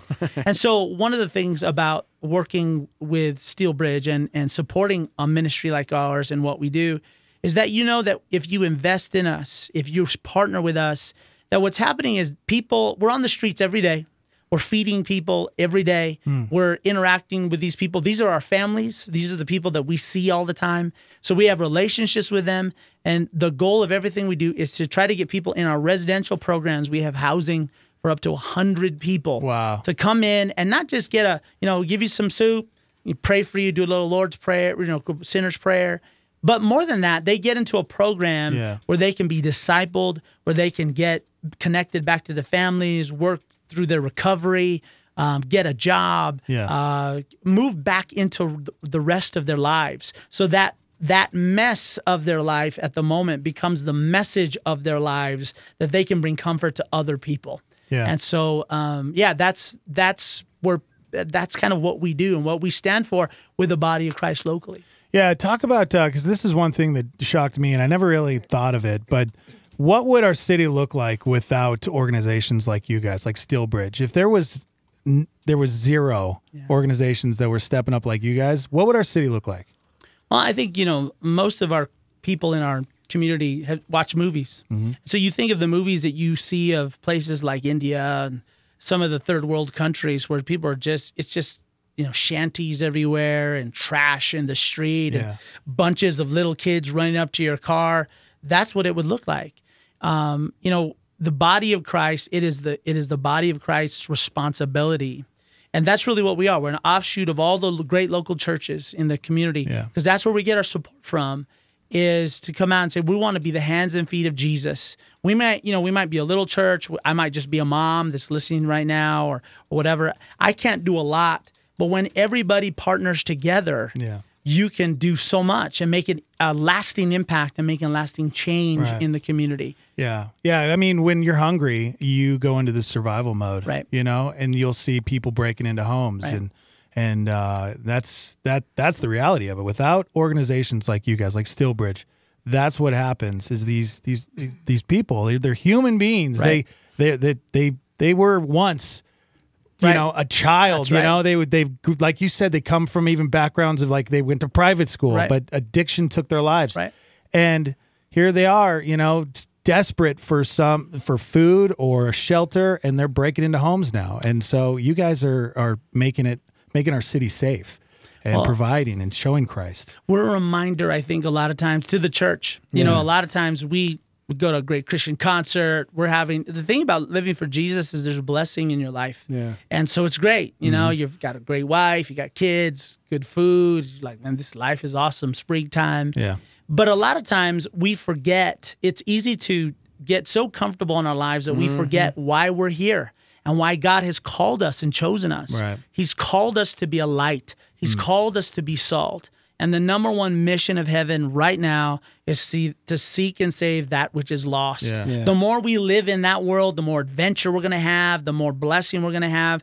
And it keeps us alive and aware and connected to it with the heartbeat of heaven all the time. I got to make a difference. I got to make a difference. From the minute Christ calls us, we're called out to be a chosen generation, a royal priesthood, to show forth the praises, the good things of God. So the more we live in that space, the more of the presence and power of God we're going to see in our lives. Yeah. The more we live in our comfort area where we're just, kind of on cruise control, maybe just watching TV, thinking about vacation, what's up on Instagram. If we just live in that world all the time, we get kind of dead inside. And it's in living in this place that the great thing about seeing the people who live on the streets is it kind of wakes you up again. This is where I need to be. This is where I need to make a difference. Yeah. Let's meet Renee over here. She's been all quiet. Hi, Renee. Hi, how are you doing? She's just chilling. Let's talk about this weekend, because it's a big weekend for you guys, right? Oh, absolutely. We're having our foot washing event. Yes. We've done this for over 10 years, and it's just an opportunity for us to show love to our homeless community. They spend their whole life walking, and so what we'd like to do is show them love by washing their feet, showing them love of Jesus, introducing them to Jesus, and then give to them new socks and new shoes. We wash their feet and give them haircuts and hygiene bags, things that they don't have every day. Right. For us, it's easy for us to go to the store and just pick up an item or two, but they don't have that convenience. So this is an opportunity for us to provide for them something that they can't get every day. Man, and it's phenomenal. Pastor Skip calls that the basin theology, right? Where you just you wash the feet and you see this transformation, because everybody likes to look good, because when you look good, you feel good. And so you see these people who as you mentioned, don't have that resource or the capability to just walk into a Walmart and grab a pack of like Hanes socks or something. And when that is offered, it's like this restoration, this rejuvenation physically, and then you can in turn speak to them spiritually about restoring and rejuvenating their spirit, because they're all of us, as Scripture talks about, we're broken. You know what I mean? We're dead in our trespasses, Right. And so it's easy for us as Christians to look and go, oh, well, this is the choice they made. This is the life they're living because, the consequences of their sin, and forget that we all have sin in our lives. They all have different consequences. Maybe it's not the consequence of homelessness, but you're probably confronting or facing something in your life because of a choice you made at one time. And so when we can provide socks and shoes or a haircut and see that transformation in them physically, in turn we get to speak into their lives spiritually. And I live and breathe ministries like this because I think it's so vitally important for us to be that in our community, to allow somebody to be loved in that moment and cared for, and shown that they are a human being and that we care about their physical needs before we even mention speaking into their spiritual needs. So I absolutely love what you guys do. I love this weekend. I posted a link, by the way, to our Facebook page, facebook.com/star88fm. You mentioned earlier, Steve, the idea that like we as Christians will see a homeless person and have that internal crisis of, should I give them $5? But I believe it's what, $3 a meal essentially. Yeah. Like for $3, Renee, what is that? What all does that provide? I mean, when they do give to that, like what, Steve? I mean, So at the event, they're going to be getting socks, and shoes. They're going to be getting haircuts. Yeah. They're going to be getting. There's podiatrists there. Yeah. They're going to be helping work on their feet. Yeah.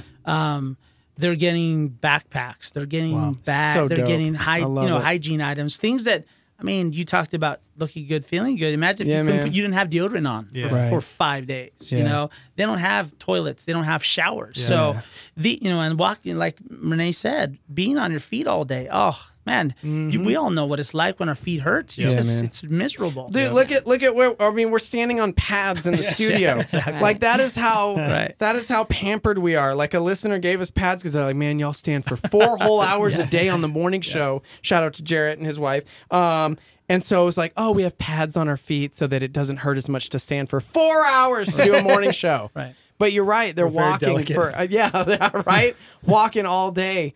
And as you mentioned, Renee, 10 years doing this, over 10 years doing this. What is it like when you in turn wash someone's feet? Like, well, there's a saying that if your feet don't feel good, you don't feel good. You know, so when you get them back to the point where where my feet feel good, now I can feel good in my spirit. Somebody's offering them something in their spirit, and that's Jesus. So, get your feet feeling good, get your spirit feeling good. They can walk out that door feeling good. Yes. You pulled up on our website the picture of Ken on that that video. Yeah. And his story is an example of why we do what we do.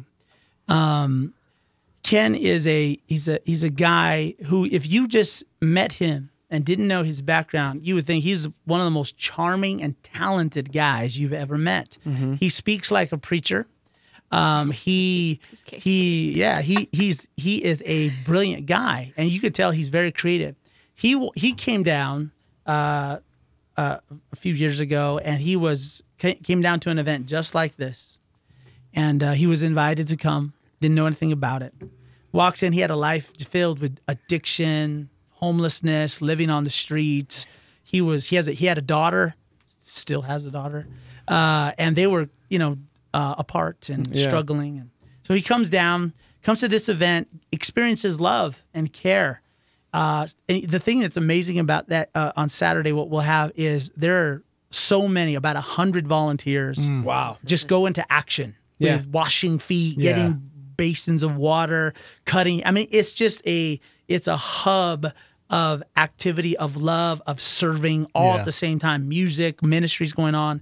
And he experienced something like that. As a result of it, he heard about our programs. And as a result of that, he got into our programs. He's now just about done with the program. Wow. And he talks about his life before God. And in that clip on the website, he says, but God, I would probably be dead, but God intervened in my life. And it's the little things that make a huge difference. For all of us in our lives, the thing that made the difference for us was probably a word. It was, we saw a movie, we had a family member. There was that something, a little thing. I know it's true in my life that made the difference to turn it around. And so what we are doing constantly is providing opportunities for people like this to come and experience the love of God, and God grips them in that moment, and their life is changed forever. And it goes beyond just a meal or just that moment, but affects lives for eternity and in generations to come. Yeah, That's man. beautiful, man. We posted at facebook.com/star88fm if you would like to lend support for the Easter meals this week and for everything that you guys are doing. And or you can go directly to mysteelbridge.org and get the information there. Man, I can't tell you guys how much we love having you on the show. Yeah. Like how vitally important you are into this community. And so thankful that God raises up rad people to continue to do that hands and feet work that, man, we're called to do. You know what I mean? So thank y'all so much. Stephen, Renee, thank you so Thanks much. for having us on. Yeah, absolutely. Appreciate it, guys. Again, mysteelbridge.org. Get all the information and donate. All right, we got to take a break. We're live from the Dreamstar Remodeling Star 88 Studios. Hang on. We all want the best future for our children. Our next generation of leaders needs a strong foundation. With small classes, a great sports program, and affordable tuition, Evangel Christian Academy strives to equip students for the work God has for them. ECA's mission is to educate students spiritually, academically, and physically. Our philosophy is to prepare students for the work God has for them. We endeavor to challenge each student spiritually through daily Bible classes and discipleship. Since 1976, Evangel Christian Academy has been serving children from preschool through 12th grade and is accredited with the Association of Christian Teachers in Schools, North Central, and the state of New Mexico. located at 4501 Montgomery Boulevard, Northeast in Albuquerque. Call 505-883-4647 to learn more, or go online to eCanNM.info. That's eCanNM.info. Dietrich Bonhoeffer reminds us that silence in the face of evil is itself evil. God will not hold us guiltless. Not to speak is to speak. Not to act is to act. Star 88 with a solar flare. Take me high over the moon, where all of my pain, all of my mistakes are out of view. Break me down and make me new. You're holding my hand, holding my heart while I'm holding on to you. We will soar like never before.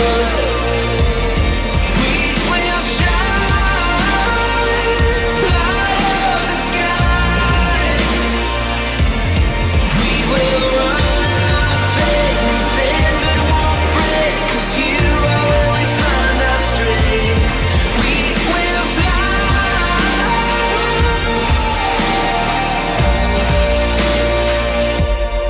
Take me high.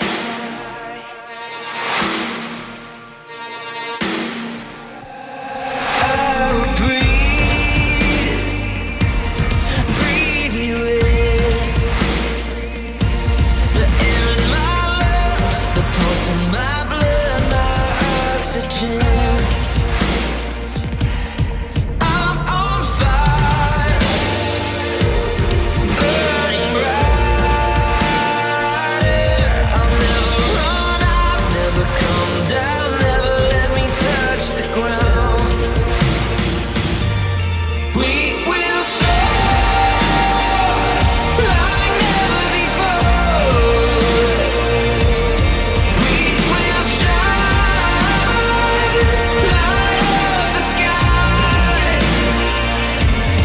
We will run and not fade, we bend but won't break, 'cause you are where we find our strength. We will fly.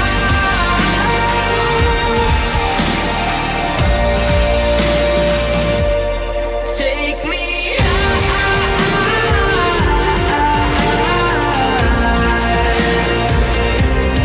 We will rise with the morning light, like eagles taking flight. Take me high.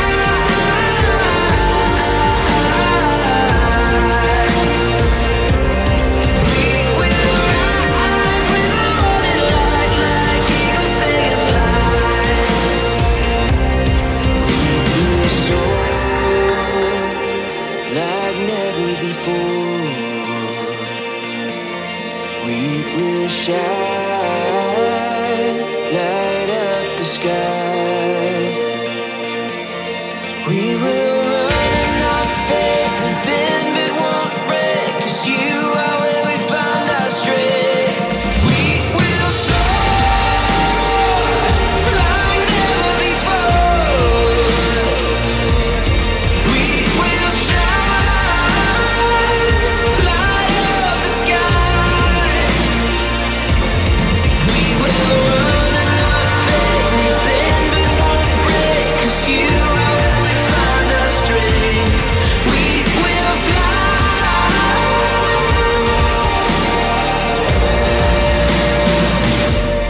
Take me high. Jesus is our King, but do you treat him like royalty? Here's Tim Keller on a Star 88 PowerPoint. Christians have been part, historically, of trying to topple tyrants and kings and put in place democracy. But the question that comes up is, in spite of that, why this fascination with kings? Why do the old legends have such powerful impact on us? And not only that, why do they still have powerful impact on us? Why is it that in the countries that still have some kind of royalty left, some kind of royal line, that the people are obsessed with the royalty? Why is it that in lands like America, where there is no king, there is no royal line, we have to create them? So we take billionaires and we take athletes and we take media stars and we even take criminals and we turn them in to kings. We crown them. They hold court. We adore them. Why is it that there's a significant part of the population that's constantly giving themselves over to the sway of dynamic, charismatic figures who abuse them? That's the PowerPoint with Tim Keller on Star 88. Hey, what's going on in the news today? Scandal overseeing Cambridge Analytica using data on millions of Facebook users. Christopher Wiley says Facebook data was the foundational data set of the company. Contradicting what the founder of Cambridge Analytica has said, the Senate Judiciary Committee wants Mark Zuckerberg to testify next month. The suspect has been arrested in the Seattle area in connection with suspicious packages sent to Fort Belvoir, Fort McNair, Joint Base Anacostia Balling, and the Naval Surface Warfare Center in Virginia. Each package was collected, tested, and at least one, we're told, contained explosive material. The Defense Department has increased screening at all gates at Fort McNair, where the package tested positive for black powder. The Michigan State University official who was supposed to be overseeing disgraced Dr. Larry Nassar, now facing sex charges of his own. William Strample accused of keeping nude photos of students and inappropriately touching a student. Nassar serving life for molesting young athletes. Good morning. Welcome to the show, everybody. Dex and Steve-O live from the Dreamstyle Remodeling Star 88 studios. We're live on YouTube and Facebook. Go and subscribe. Go watch. We upload the shows every day. Every day. 505-585-LIVE. You want to text in? Contribute to the show. Be a part of it. Anything going on? We got Shock Therapy Live tomorrow at 9. So you can get those questions in anytime. Yep. Studio at star88.fm. You can email us. And let us know what's going on in your life. Maybe you're struggling with something. You need some advice. You need some wisdom. We do an hour on Thursdays at 9 with Pastor Nate Heitzig and his wife, Janae Heitzig. And they just tackle some pretty serious issues that are going on in your life. So, hit us up anytime, guys. Phone lines are open at 505-338-3700. And thank you again to Stephen Renee from Steelbridge. Dude. Coming in and talking about this weekend. Amazing. Amazing what they do. MySteelbridge.org. You guys, $3. That's going to provide a lot for people that are in need. Mm-hmm. You know? They said something like 1,000 people that they're going to take care of this weekend. Washing their feet. Providing them with a haircut. New socks. New shoes. Yeah. Backpacks. So cool. I feel like you should probably go down there and get a haircut. Okay, cool. You're Thanks, in bro. need, bro. Yeah, thank you. Thank you. I like my hair today. It's called I Woke Up Like This. It actually looks really good. Thanks. Looks great. You're just jelly. I am jelly. What would you say when you are in the car? What, in your opinion, what is the best song to sing along to? In your opinion? Okay, I don't think this is the best song to sing along to, but for some reason, the very first song I thought of was Tom Petty, Free Fallin'. Ooh, that's a good one. 'Cause I'm free. And I think it's because Jerry Maguire is one of the greatest movies ever made. That's Okay. in the movie. That's good. He's like Ant, and he's like searching through the stations, and he just can't find the song, and all of a sudden, Tom Petty! Mm-hmm. Greatest song to sing along to in the car. Katy Perry, Firework. I'm just kidding. 'Cause baby, you're a firework. Gosh, that's terrible. I can't sing.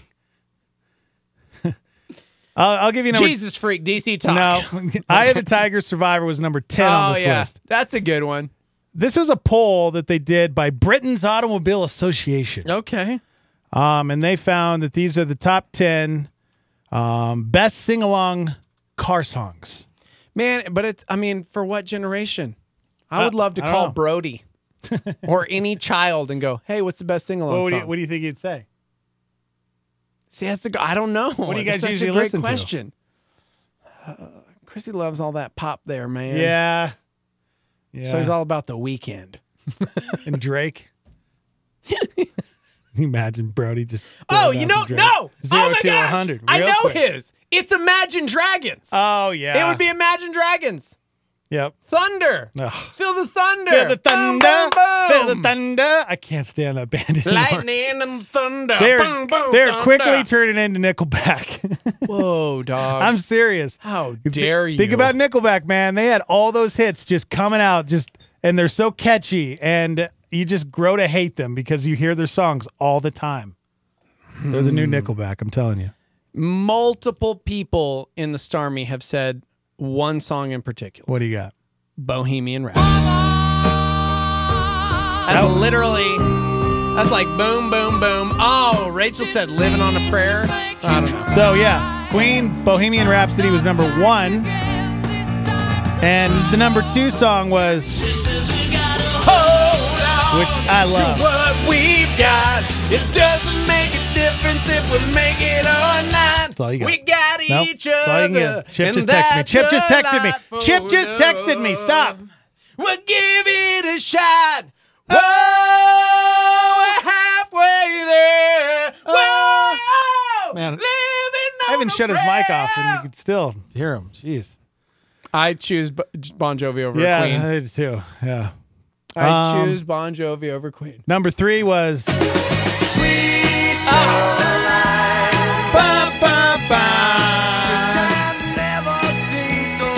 got Neil Diamond. So good. So good. Brody would sing that one, actually, because of that car commercial. That is one of his favorite sing-alongs. Also, because of Thor Ragnarok, Led Zeppelin. Oh, nice. Dun, dun, dun, dun, dun, Yeah, dun, no, dun, I'm not dun, kidding. dun, He dun, always dun. asks me to play Thor Ragnarok. Oh. And I just pop in the Zeppelin in the car. I'm like, love it. Number 4 on this list, according to Britain's Automobile Association, they did a poll. But Dancing Queen?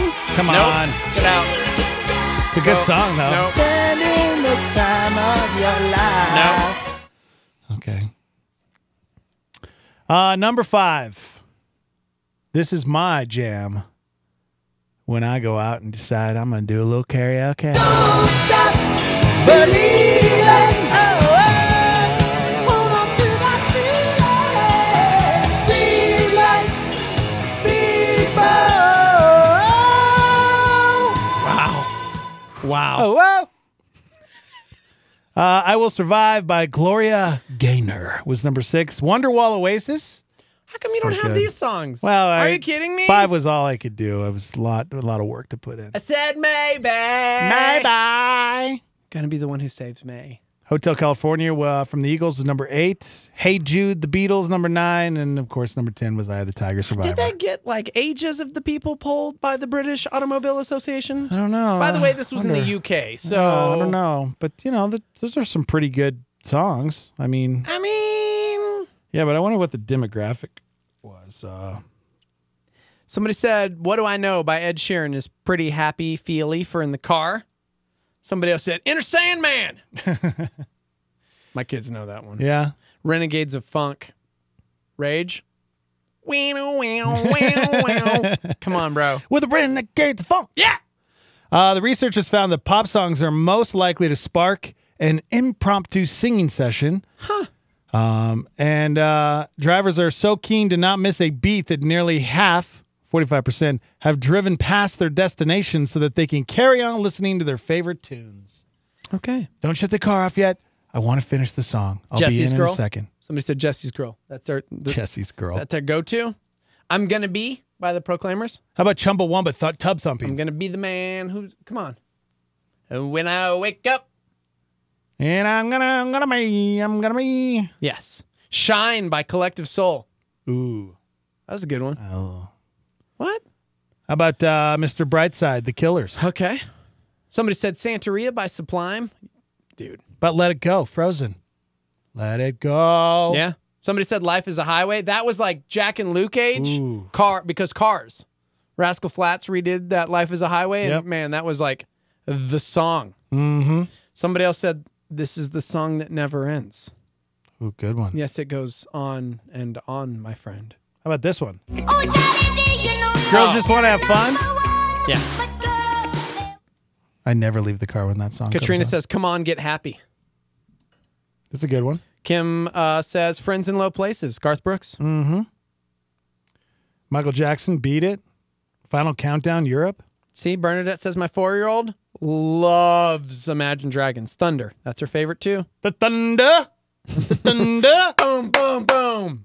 Ugh. Lightning and the thunder. No. I'm just saying. Sweet Home Alabama, Leonard Skinner. People are just chiming in left. There's too many. I can't even catch up, guys. I'm sorry. Patrick says, let the good times roll. Katrina, another one bites the dust. Michelle says, AC/DC, Thunderstruck. Man, all of these are just thunder. like... Na, na, na, na, na, na, na. All right. There you go. Smells Like Teen Spirit. Mm-hmm. Another good one. Another good one. Mm-hmm. Mm-hmm. Yep. All right, we could do this all day, guys. We really could. So, thank you. That's it? That's all we get? Yep, that's all you get. She says she gotta hold on to what about Uptown Girl? Ooh, that's a good one. Yeah? She been living in an uptown world. Somebody said Creed higher. Don't lie. It's a good song. Many people are chiming in about their kids and Thunder. Like that is the #1 kid jam right now. Do you think they have a Kids Bop version of Thunder? Why would they need a Kids Bop version? That is the Kids Bop version. Imagine Dragons. I think they do. Somebody oh my said, gosh, they do. They do? You gotta... Oh my gosh.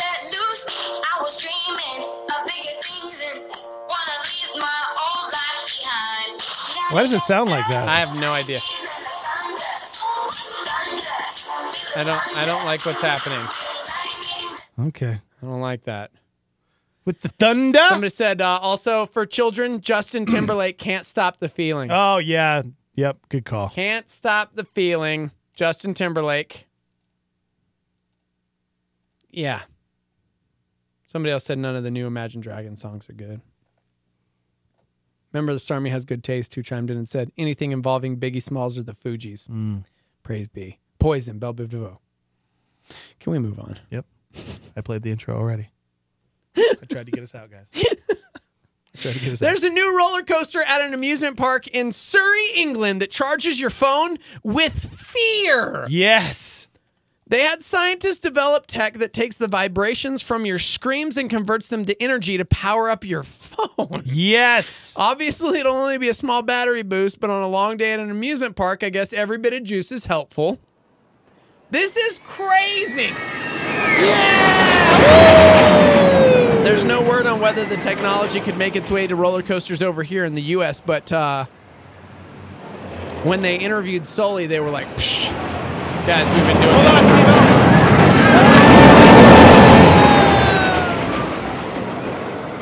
Yeah, Mike Wazowski was like, been doing this for generations. Yeah, right? Powering technology. Hold on, Steve.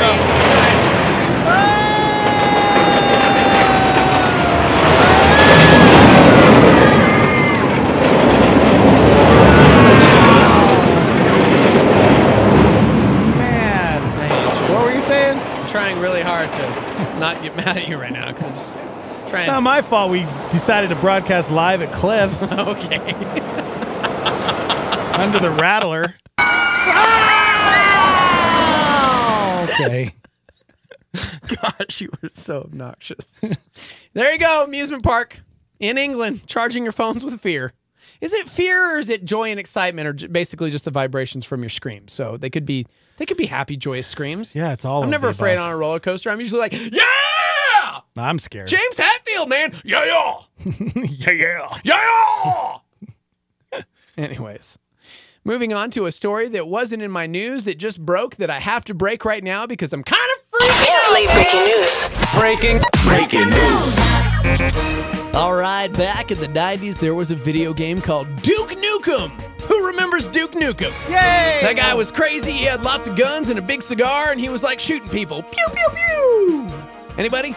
Yep. Anybody? I remember. All right. Well, they just announced the film and the person playing Duke Nukem in the movie. He is Brody's favorite person in all of existence. John Cena? His name is John Cena!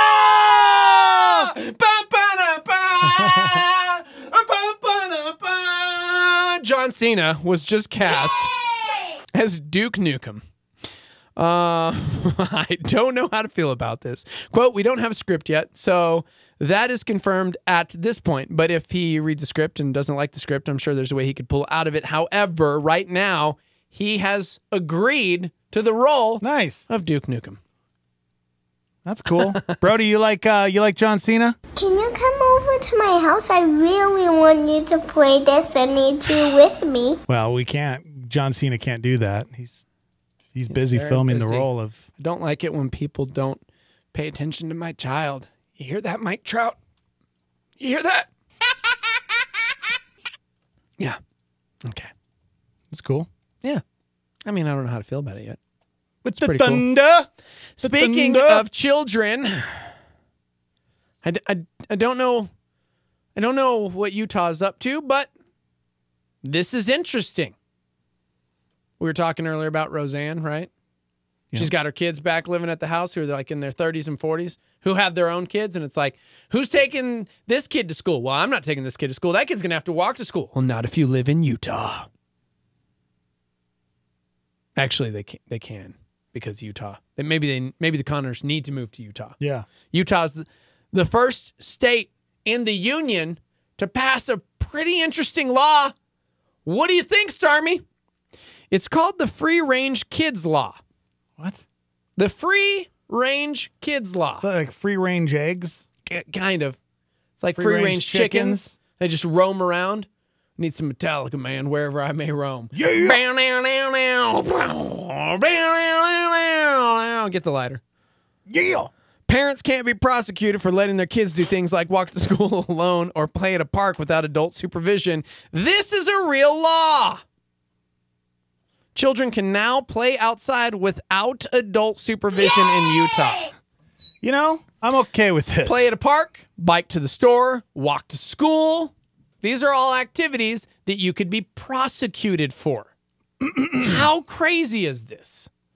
Well, in the state of Utah, children can now legally perform these alone without parental supervision as part of the Free Range Kids Bill, signed by Utah Governor Gary Herbert. Utah is so safe. It specifies it is not neglectful to let children wander independently. An age limit was purposely not defined. Oh, I was going to ask, what's the age? See, this is where it gets tricky, man. Yeah, right? Yeah, because what if you see some kid out there that's 4? Children left alone should display maturity and good judgment. Can a 4-year-old display maturity and good judgment? I don't either. It's not neglect if you let your child experience childhood. That, according to State Senator Lincoln Fillmore, who sponsored the bill. The message is you need to protect your kids, but we're not doing kids any favors if we shelter them to the point where they're not learning how to function, end quote. Yeah, Utah! You go, girl! No, they bring up great points there. It's true. Now, to be fair, parents who let their children roam free in other states could face legal problems. For example, a Maryland couple tried to give their children independence by letting them play alone 2 blocks from home. The kids were 6 and 10 years old, and Child Protective Services picked them both up. Yeah, we did 6 years old is too young to We did leave another alone. story, too. I can't remember the ages. I thought they were like 12 or something. They were walking home from school, and there was somebody in the neighborhood that called CYFD on the parents because the kids were walking home from school, and they almost lost their kids. Yeah. So, I don't know, man. So is it basically up to the law enforcement, or, you know, if they see a kid out there, then they have to basically decide whether they feel like the kid's mature enough to be out there? It's ambiguous enough that the law gets to decide whether or not your kid is mature enough. Somebody said, y'all better get that Amber Alert button ready because it's going to be broken by the end of the month in Utah. Yeah, see, I don't know if I agree with that. I can't believe that's a law. We did, like, somebody saying the same thing. I used to do everything without my parents when I was a kid. Well, I did too, but I lived in a town with 500 people. Right. In Las Vegas, New Mexico, we would bike miles. Yeah. We'd go to the old Walgreens or Blockbuster or whatever, like by ourselves, miles away from our house. Yeah, we used to get in so much trouble, and it was so great. Okay. I was like 12 years old. Yesterday, because it's spring break, the boys were just rocking video games, staring at a screen, and I was like, okay, Kick 'em I'm out? done. Did you kick him outside? Yes. Did you lock him out of the house? Grab your socks and shoes. You grab your live in glove. a dangerous neighborhood. Did you go You with grab him? a baseball. Were you with them? You grab a football. You get your butt. No. In the backyard. You left him alone outside without you? In the backyard. But yeah, someone The got funny shot in thing the is- face right in front of your house. No, they got shot in the face 2 blocks away from us at the park, which is why when Jack and Luke, my 14 and 12-year-old, said, can we go to the park and play football? I said, do you really want to do that? Because remember what happened on Monday, drug deal? Yeah. Yeah, maybe not. Okay, cool. And then they came inside and you wouldn't believe it. They didn't turn on the TV. They opened up our little chesto drawers of dopeness where all of our board games are, and they played Monopoly after that. Yeah. And I was like, heck yeah, bro. Welcome to being a child without technology. No more. Yep. Figure it out. They were like, well, what do you want us to do? And I'm like, I don't care what you do, man. If you are that helpless that you can't figure out how to have fun, I have totally screwed everything up as a parent. Seriously. And so they figured out what to do. They were playing games in the back, and then they were rocking some board games yesterday. I was like, okay, cool. They're going to be okay. They're going to be okay. Yeah. Parents, it's okay. You can turn the TV off, and they can figure out what to do. Somebody said, me and my wife were talking about this the other day and wondering if we're weird parents because we know that our kids leave the front yard without us being outside. Wow. This is, I mean, guys, we're at a place where Utah is the first state to allow children to walk down the street by themselves. Paige almost got taken, I guess, when she was younger. What? Less than a block away from her house. Yeah. Yeah, you know what? That's the reality of it is, yeah, that happens. Kids get kidnapped all the time, for sure. She's from Lubbock, Texas, man. That's where I was born. Lubbock, Texas? She's from Lubbock. Yeah, and that's, I mean, as parents, that's where we have to, I mean, we know our kids, and I think we should be able to, now some parents just are idiots and shouldn't have kids, and they make horrible decisions, but I think for the most part, you know, it's probably safe to say that most of our audience out there are probably responsible parents, and they probably have a good idea whether or not their kids are going to be okay playing in the front yard or down the street. Dude, Thebe says his 12-year-old daughter could body slam both of us at the same time, and I still don't let her walk to church by herself. Yeah. Well, you know, just chip your kids, man, and they'll be fine. You know? Chip your kids. Yep. Tracking devices. Dexter on YouTube Live said, I walked to a different township one time when I was 13. Hashtag 80s parenting. Yeah. I got to roam all around. Mm-hmm. And it was glorious. I loved every minute of it. Somebody said the reason we started talking about this is because we would see a bunch of kids at the park by our house. So they were figuring out like, wait, are we weird? Because our kids aren't allowed to even be out the front door without us. Is that weird? How old? I don't know.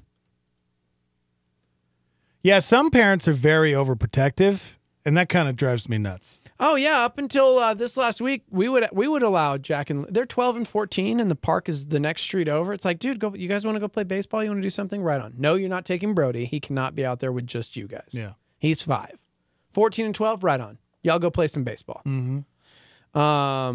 Yeah. But then crazy stuff happened in my neighborhood, some shenanigans. If you missed it, we talked about it on the show yesterday in the 6 o'clock hour. Grab the podcast. Long story short, some 18-year-olds were conducting a drug deal at the park by my house, and they got into a scuffle, and it ended with one getting shot in the face. Yeah, and he's alive. Yeah, praise God. Thank God. Thanks to our neighbor Tiffany, who is a labor delivery nurse who went into like immediate action. And Chrissy and I ran outside, and we're all like, here's some blankets. How do we stop the bleeding? Yeah, it all unfolded right outside of Steve-O's house. In my rocks, in my front yard.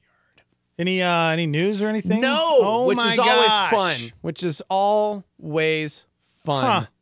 That's weird. I mean, to you guys be fair, there've already been 11 homicides, or what was it? 15 homicides in Albuquerque. Yeah. 10 of them still unsolved. So they've got a lot on their plate right now, and I think there's only a handful of detectives in the Albuquerque metro area. So yeah, that's what's scary, man. Is like what wasn't it like 300 or less than 300 police officers in the metro area? Wow, something like that. That's crazy. Yeah. Yeah. Moving on. So apparently, if you don't want to like have to be responsible for your children move to Utah. Everything's safer there. It's beautiful there too.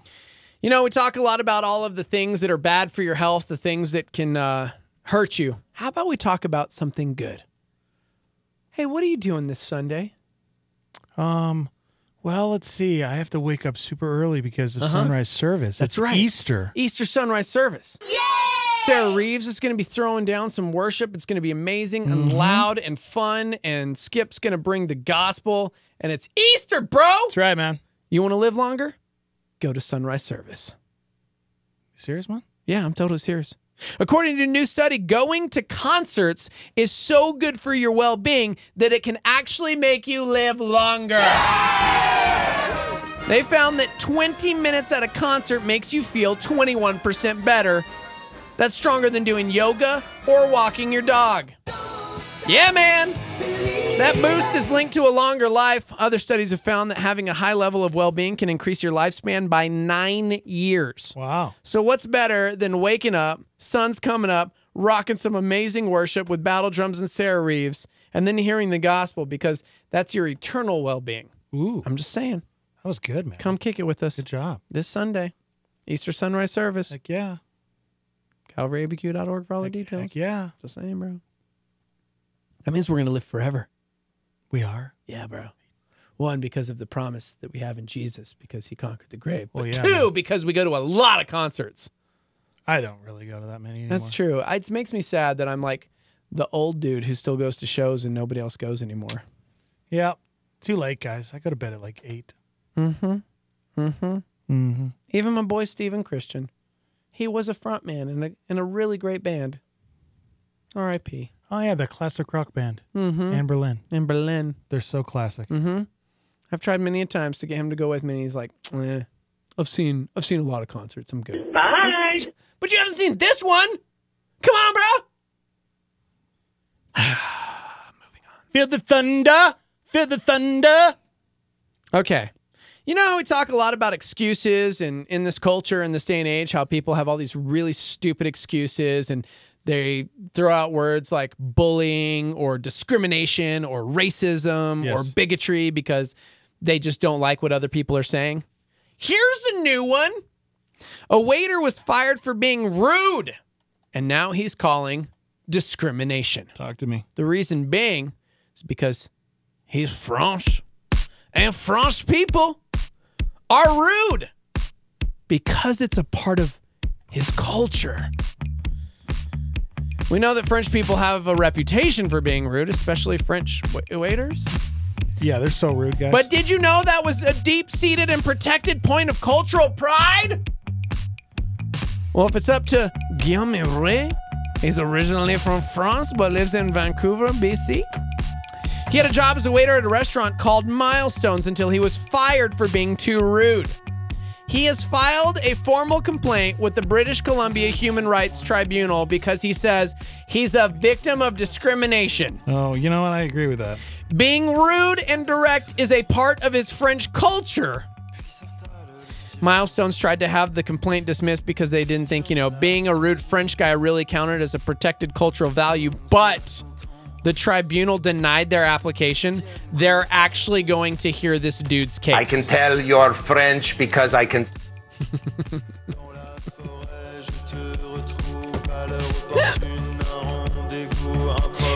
Oh, man. Parlez-vous français? Yeah. Oui, bro. Oui. Apparently, I need to, remember that my cultural jerkiness is protected because I'm an obnoxious morning show co-host, and it's my job to say these things. I'm actually so French-Canadian. If I get fired someday, I'm going to just say it's discrimination against my culture. This is where we are at as a society, my friends. Welcome to the world, 2018. All right, we got to take a break. There you go. 585 Live, you can text in. Some French for you guys. This is what the French sound like over there in Paris.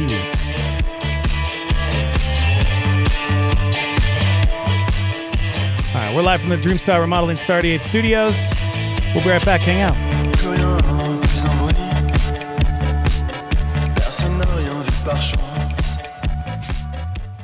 Paradise Village, a power partner for Star 88. From pre-wiring a new home, home theaters, to systems ran with smartphones. Integrated systems and security camera installations. Located at 4205 San Mateo Boulevard Northeast in Albuquerque, or online at paradisevillageinm.com. Paradise Village, 505-881-6375. That's 505-881-6375. They're not interested in finding customers, but creating relationships. Star 88 thanks Paradise Village for their financial support. So, what problems do you wrestle with? Finances? Relationships? Guilt over the past? Anxiety over the future? No doubt these cause stress, but nothing compares with one major issue everyone faces: death. If there is a resurrection, death just died. Easter sunrise at UNM Stadium with Skip Heitzig, with worship by Battle Drums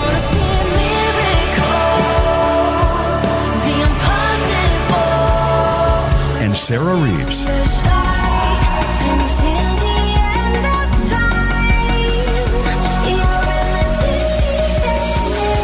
This Easter can be a life changer for you. Easter sunrise, 7:30 a.m. April 1st at UNM Stadium. Death is conquered. You see, when Jesus died on a cross, he conquered sin. When Jesus rose from the grave, he conquered death itself. All the information about Calvary Easter events at EasterABQ.com. This week on Connect with Skip Heitzig, Skip urges believers to be full of compassion. The church ought to be the place where the walking wounded feel at home. People who are wounded and beat up by this world should be able to come because we revel in being tenderhearted with each other. Connect with Skip Heitzig this week as he continues the series Rock Solid. Make an appointment for Skip Heitzig weekdays at 8 a.m. on our sister station, KNKT 107.1 FM.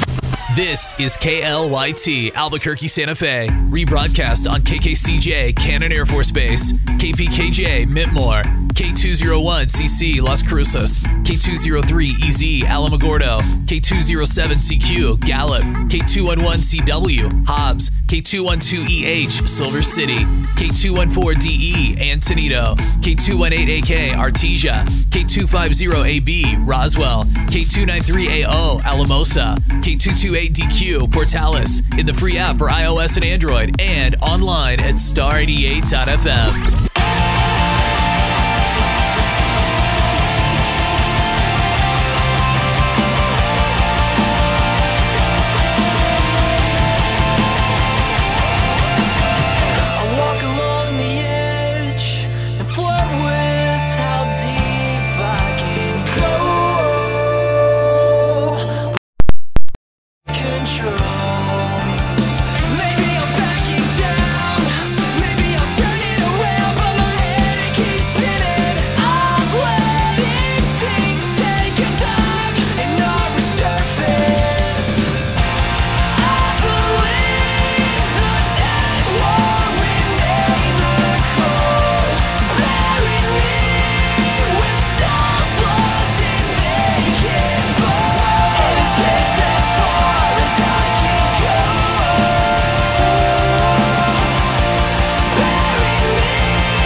Morning Invasion with Dex and Steve-O.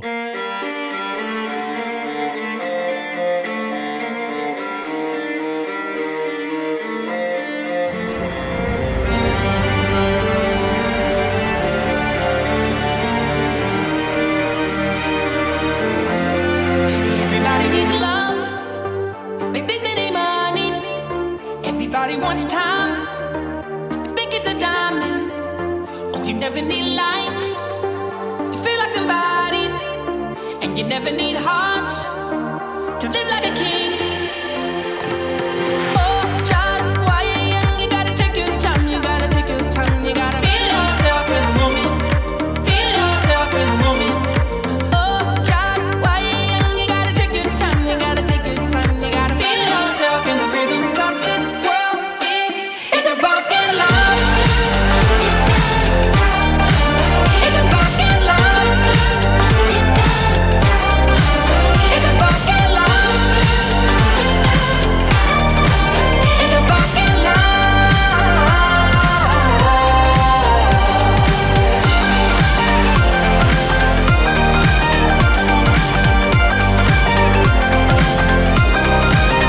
If you ever feel small or think you're nobody, you won't need to chase stars to have a reason to dance. So dance, don't know the way we're down to the clouds, and any moment they'll be open just to pull you down. You gotta hold on, hold on, hold on, hold on, hold on. Oh, child, while you're young, you gotta take your time. You gotta take your time and feel yourself in the moment. Feel yourself in the moment. Oh, child, while you're young, you gotta take your time. You gotta take your time and feel yourself in the rhythm. 'Cause this world it's a broken love. It's a broken love. It's a broken love.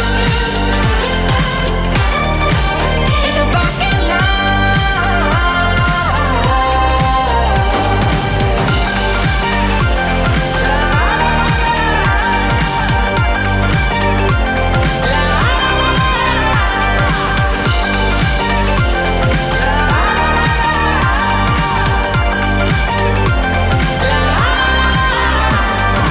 Ooh, child, you were meant to run wild. Ooh, child, you were meant to run wild. Ooh, child, you were meant to run wild. Ooh, child, you were meant to run wild. I see you and me dancing on the street, running through the middle of this broken love. Just you and I, moving through the night, caught up in the middle of this broken love. I see you and me singing through the street, running through the middle of this broken love. Just you and I, flying through the night, caught up in the middle of this broken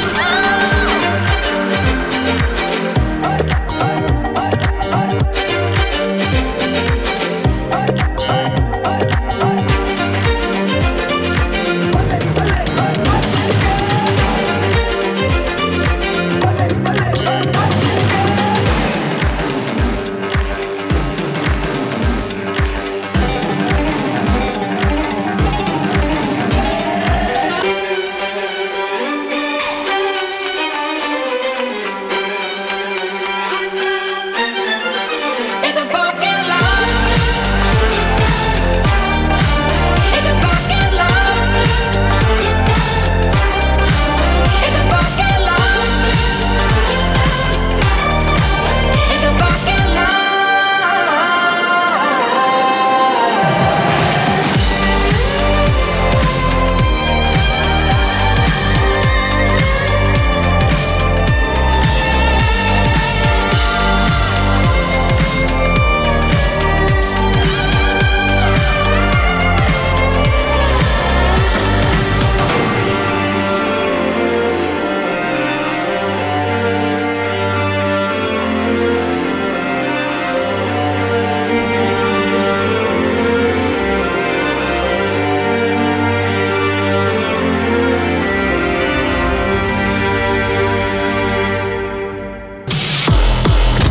Here's a story of a man named Dex who had a very famous edgy morning show.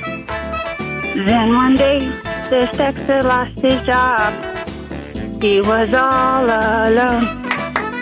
Till one day when this Dexter met this fellow, and they knew that Steve-O was the one, and this duo would somehow form a show. The morning invasion became their show. Became their show. Became their show. Became their show. Became their show. The morning invasion became their show. Good morning, Starmy. Welcome to the show. Man, I'm just watching the first episode of Roseanne. It's so good, guys. It's so good. Yeah, we talked about it this morning. So if you missed that, you can watch it on YouTube or Facebook Live when we upload the show after 10. Or we're on iTunes as well. You can download the show right there. If you have the app, Star 88 app on your phone, you can get the podcast there as well. We're on demand. Welcome to the show, everybody. Live from the Dreamstar Remodeling Star 88 Studios. 505-585-LIVE if you'd like to text into the show. And you can always call and leave voicemails. Next message. The Morning Invasion, the home of Dex and Screamo Stevo. A place where TMI is a good thing. Deleted. Love that. Okay. It's a good one. 505-585-LIVE. Call it. Leave a voicemail. You can text into the show. We're all about communication here, guys. Next message. TMI. TMI. It's Dex and Steve-O. TMI. Deleted. Thank you. Thank you. We're going to have Jordan Felice on one of these days, right? Yeah. Going to be on Friday? I was going to say Friday, isn't it? Friday, Jordan Felice. Him and his wonderful hat. He's got a great hat. I love that dude. Mm-hmm. Hopefully, I'm pretty sure we'll get this interview. Jay Ferguson from CBS's new sitcom Living Biblically. Yeah. We try to get him on April 2nd.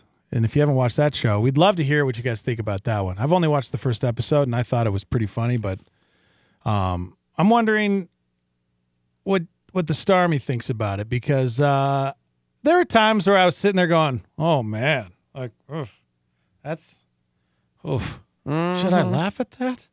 Okay. It's much like Steve-O a lot of times. I go, I don't know if I should laugh at what Steve-O just said. Cool. But I will. I'll give him a charity laugh. Charity laugh. Charity laugh. Yep. You get the charity laugh, man. So, yesterday we were talking about the best sport movies. We had the ESPN put out the bracket of best sport movies. Disney / Pixar put out a bracket, and it's tearing the internet apart. Have you seen this one? This bracket?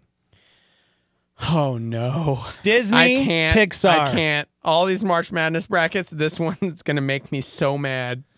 Okay, so we got Lion King taking on Tarzan. Lion King. Okay. Like, seriously. Does anybody want to fight me on that one? What you got, Phil Collins? Cool. I'll see your Phil Collins and I'll raise you literally everything about the Lion King. All right, what about Up and Brave? Up. Up? Yeah, dude. Brave was pretty good, though. No. Can I be honest? I've never seen the full movie. Of what? Brave. What? We have it. I was like, cool. Wow. Whatever. Cool, you fight that bear, girl. Toy Story and Toy Story 2 are battling each other? Yeah. Which one's better? It's got to be Toy Story. Okay. I mean, think about Toy Story 2 was pretty incredible, but come on. You're putting Toy Story against Toy Story 2? Mm-hmm. How can you do this? Coco taking on Cars. I still haven't seen Coco. I hear that was amazing. It's taking on Cars 2. Is that Cars 2? That's not fair. That's not fair. What? Which one? Cars 2 is terrible. I never watched it. Exactly. Did you ever see Coco? No, but my kids rave about it. As does everybody everyone loved else who has seen it. Let's see. Wall-E and The Incredibles. Okay. The Incredibles. The Incredibles should probably just win. I think the whole tournament. That is one of the few that I will say I couldn't pick a winner on that one. Really? Between Wall-E and The Incredibles? Yeah. What? Superhero kid here. You liked Wall-E? Wall-E is one of my favorites, if Are you not serious? my favorite Pixar movie. Oh my gosh. I'm being I would have serious. never have guessed that in a million It years. is. I think it is. Wall-E? Yes. Why do you love that movie so much? Think about how very little dialogue is in that film and how this little robot that like picks up trash captures you. Wall-E. It's captivating. It's I mean, sure. brilliantly executed, and like the quote cinematography, because it's a cartoon, but like the way that they capture Earth as it is now, space, everything they do, it's pretty magical, man. Because the music, the score, the movements is really trying to convey a story without a lot of dialogue, and I think they just do something so special. If you wanted to start a cult, I'd follow you. Because you just took Wall-E and made it sound so great. And it's not that great. Oh my gosh. You're out of your mind. You're out of your mind. Okay, let's fight this one. Are you kidding me? And don't get me, dude, Wall-E? it's The Incredibles. The Incredibles is the best Fantastic Four movie we ever got. It's so good. I think I just want to debate and do a topic about this. Wall-E or versus The Incredibles. Thanks, Disney. Thanks for putting out this one. Did anybody else feel the exact same way that Steve-O felt about Wall-E? I would really, really want to know. Joshua just said on YouTube Live, Wall-E is the greatest. I mean, it was good, but you're saying it's the greatest. I said it's one of. I did not say it was the greatest. You made it sound Pixar like movie. it was the greatest. It is, dude. It fights for my being as far as like best Pixar movie. There's dude. It's that. Wall-E. I'm like, where's my Finding Nemo? Because that one is also very near and dear to my Finding heart. Nemo. That's a good call. Yeah. But Wall-E was just. I wish I had a Wall-E drop. I need a Wall-E drop. The Incredibles was magical because it tugged on your little like superhero heartstrings. Yeah. But Wall-E, you weren't expecting. Like, what were you expecting? It's like this dumb little trash robot thing left on Earth to clean up after we've all left and abandoned it because we wasted all of our resources. Dude. Okay. Wall-E is magical. Finding Nemo is taken on Inside Out. Not even a I didn't like Inside battle. Out. I enjoyed Inside Out. I didn't really like it. It's pretty good. But Finding Nemo, dude. Ratatouille and Bug's Life are taking on each other. Bug's Life. I love Ratatouille. Ratatouille's good. Dude. Monsters, Inc. and Cars. Ooh.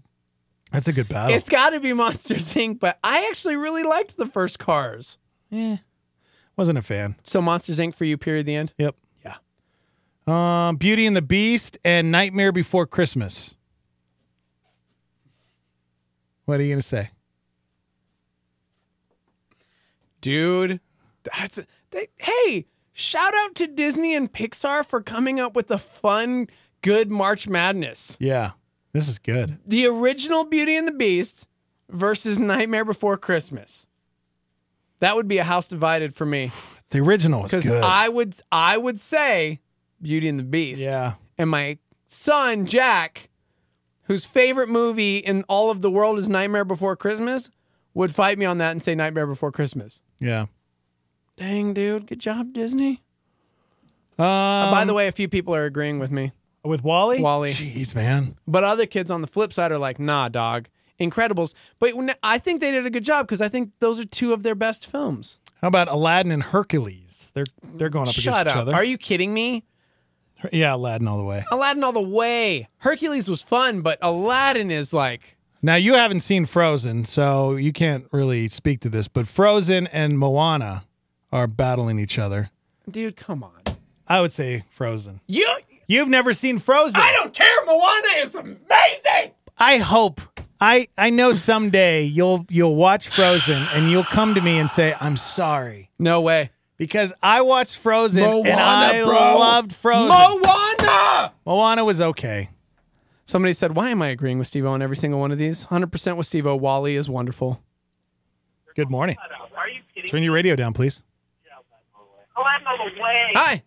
Hello. Turn your radio down. Hi. Cool. Oh, Sweet. okay. All right. Thanks so much. All right. Bye-bye. Okay, bye. Cool.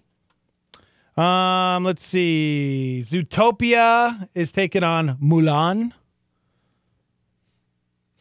That's funny how they took two that were like, yeah, okay. Yeah. Hey, who wins this one? Yeah. Zootopia. Sure. Tangled versus Big Hero. Big Hero was great, right? Big Hero 6, you mean? Big Hero 6? Gosh. Which one? Big Hero 6. Yeah. What is it? The Princess and the Frog and Lilo and Stitch. Okay. Get out of here, Princess and the Frog. Get out of here. Lilo and Stitch. Ohana means family.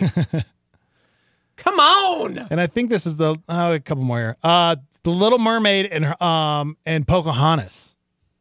Poor Pocahontas didn't even have a chance. Dude, Little Mermaid. I can see Little Mermaid facing off against The Incredibles. And Toy Story 3. There's Toy Story 1, 2, and 3 in the bracket. Toy Story 3 is taking on The Good Dinosaur. Okay. What about Land Before Time? Get out of here, The Good Dinosaur. That was Disney? not Disney. Oh. Somebody said, don't worry, Lion King beats them all. No. Whatever, dude. Lion King beats Tarzan. And then that same bracket is The Princess and the Frog and Lilo and Stitch. So you got Lion King winning out and then taking on Lilo and Stitch. Who wins, Lion King or Lilo and Stitch? Lion King. Exactly. So let's move that further in the bracket. On the other half of the bracket, you got Moana taking on Frozen. Moana. Big Hero 6 versus Tangled. No way. Big Hero 6. So Big Hero 6 versus Moana. That one's tougher. Gonna have to give the upper hand to... I don't even know.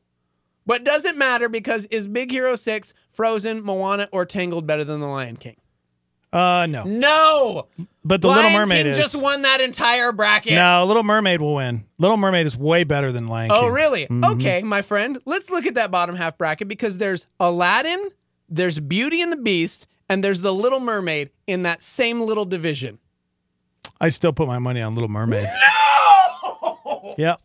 That's one of the greatest Aladdin, Disney movies of all time. Hey, by the way, shout out to Disney for making this bracket because I have never seen the Starmies so passionate. This is like, this is tearing our country apart. It's tearing us apart. Good morning. Hey, the Moana is, there's one movie that has real bad like satanic stuff, so you guys need to be careful. Moana? Yeah. What kind of satanic stuff does Moana have in it? Well, it's there's one movie that has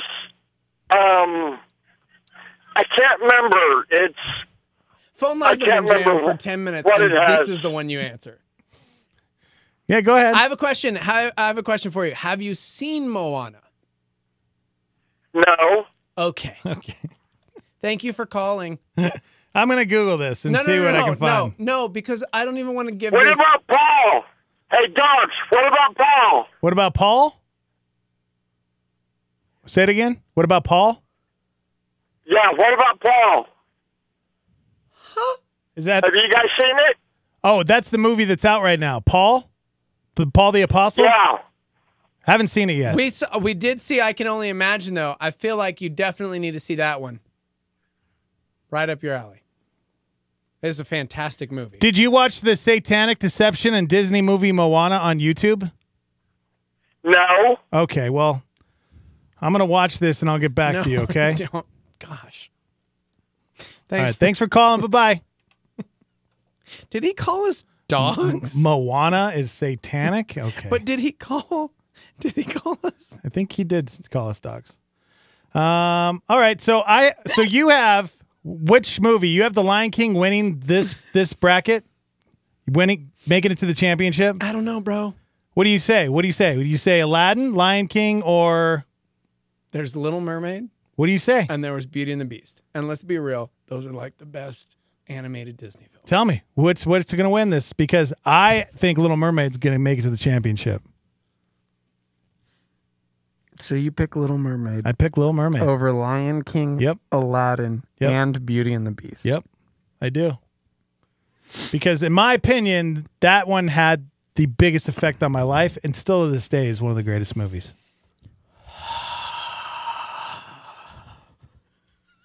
Tell me, what do you want? You want Lion King? You want Aladdin? Or Beauty and the Beast? Pick now. Aladdin. Okay. Robin Williams. Okay, so let's go to this. Williams. Let's go to this side of the bracket over here. Who do you got? Okay. I have the Incredibles winning. You have going to The champion. Incredibles. So I got Little Mermaid taking on the Incredibles in the championship game. So in the bottom bracket, you've got Wall-E versus The Incredibles. We'll fight. We'll disagree. You say Wall-E. I'll say sure. I say Wall-E. You say The Unbelievable. Incredibles. But do either of us really think that either of those movies are better than Monsters Inc.? Yes. I just said The Incredibles is the best one out of all of those cartoons. Okay. So that's the bottom bracket. You'll take The Incredibles. Yes. So in your opinion, then, because obviously it's Inside Out, Finding Nemo, Bug's Life, or Ratatouille, Finding Nemo wins that bracket. Yeah. Right? So Yeah. we can agree with that. Finding So Nemo. Finding Nemo versus, in your opinion, The Incredibles, you would still pick The Incredibles over Finding Nemo. Yeah, I think that'd be a great game to watch, but I'm still going to go with The Incredibles. I'm saying like multiple overtimes in that game. Multiple overtimes. I mean, Dude. we'd watch those over and over until we figured out who would win. Okay, so here's the question: What's our feelers here? What is it? How do we pick this? Because is it based upon like the number of tears you cry because it's Pixar? Like, I'd say the biggest impact on your life. Well, how did it make you feel? I started recycling after I watched Wall-E. No. It's true, guys. He's got this giant Wall-E recycling bin at his house. It's really disturbing. And when you open up the lid, it goes, Wall-E. Eva. Wall-E. Monsters Inc., bro. I think a lot of people would say Toy Story would probably make it to the championship. Beat all of them. Toy Story Yeah. beats Monsters Inc., Cars, Incredibles, Wall-E, probably, right? Because it's the originator and it's Toy Story. Right. But Finding Nemo was so good. Finding Nemo was great. I got to say, that was a great movie. Gosh, it was so great. Okay. So a lot of members of the Star Meter chiming in, by the Yeah. way. So essentially their bracket would be Toy Story versus The Lion King or Aladdin because you can't pick between Lion King or Aladdin. Okay. Good. First of all, good job. Yeah, Disney. let us know. Who would you want to see in the championship game? Who would you want to see? Because right now I have The Incredibles taking on The Little Mermaid in the championship game. Who do you got? Now I think Up is gonna get beat by Toy Story. Yeah. Although if we're going based upon tiers, Up wins everything because you leave that movie just sad. Gosh, that is. I heard Coco. Saddest. I heard Coco was sad too, though. Yeah, that's true. I still haven't seen it, but I heard People it are was. saying Toy Story versus Lion King. That's the championship game. See, that's a pretty good championship Disney versus game. Pixar. It's Lion King versus Toy Story. That's like Duke and North Carolina. That's good. Battling it out. It's a good one, bro. Other people would say Little Mermaid on that bracket. Mm-hmm. Our girl Winnie out in the UK who listens. Thebe says The Incredibles wins all. That's what I'm saying. Emma says Lion King. Yeah, I would say The Incredibles is going to be the winner of the championship of the bracket, the Disney Pixar bracket. Hope is weird, and I have blocked her, but she said Ratatouille is my favorite Pixar movie, hands down. And It's a great movie. I don't know how to take that in. That's a good movie, but I don't think it's as good as Toy Story right. or It's fantastic. Incredibles. We're talking about Pixar. Have they done a bad film? Let's see, actually. Cars 2 was pretty bad. Yeah, Cars 2 was pretty bad. Yeah, The Good Dinosaur. Yeah. I never watched No, that. thanks. Yeah, I tried to, and I was like, this is dumb. But my kids would be like, it's so good, you got to watch it. Okay. Let us know. Who's going to win out of these Disney Pixar movies? This is such a great bracket, guys. Our boy Booty over on YouTube Live says Lion King versus Frozen. That's what he's got. The problem is you can't do that Yeah, because they're- Frozen is a Disney film, Right. not a Pixar film. Yeah, because eventually it's going to get beat out. Mm-hmm. Frozen, I tell you guys, Frozen is one of my favorite movies ever. That surprised me. My daughter tried to get me to watch that forever, and finally I caved in and was like, all right, fine. And I loved it. It was so funny. Good morning. Hey, I heard you guys talking about Ratatouille Yes. Ratatouille is so lame. Why? Why? Because it's a rat? What do you have against rats? Rats are for eating all kinds of scummy things. So Ratatouille's lame.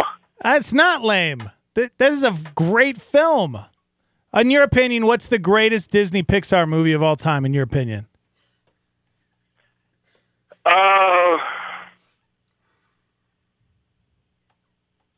Spider-Man? Spider-Man? No, pick again. You can't pick Spider-Man.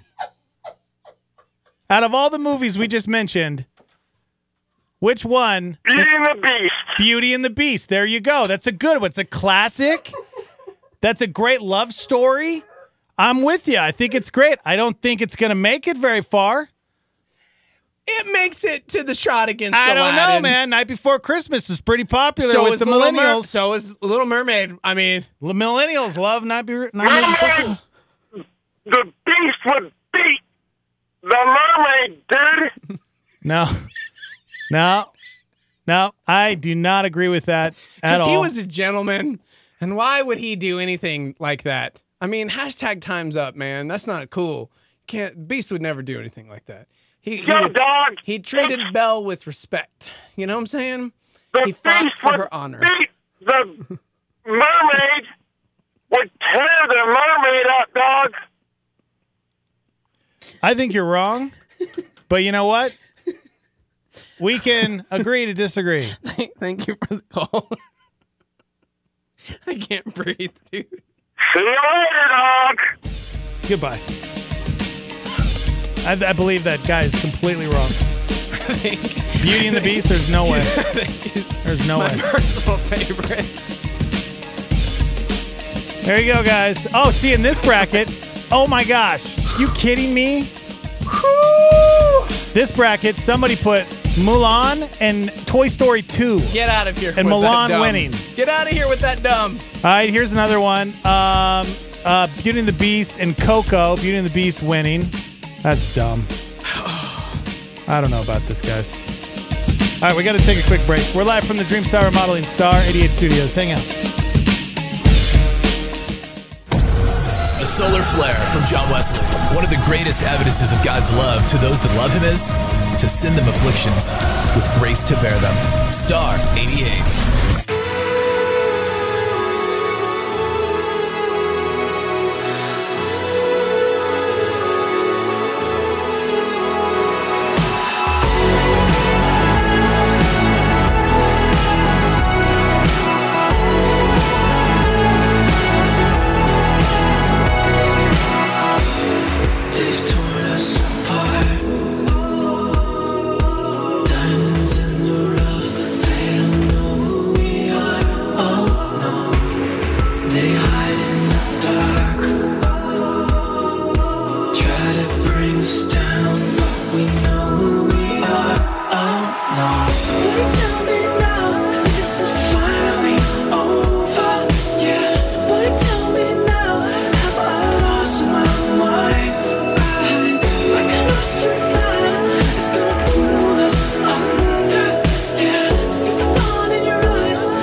Ken Costa wants you to get a grip.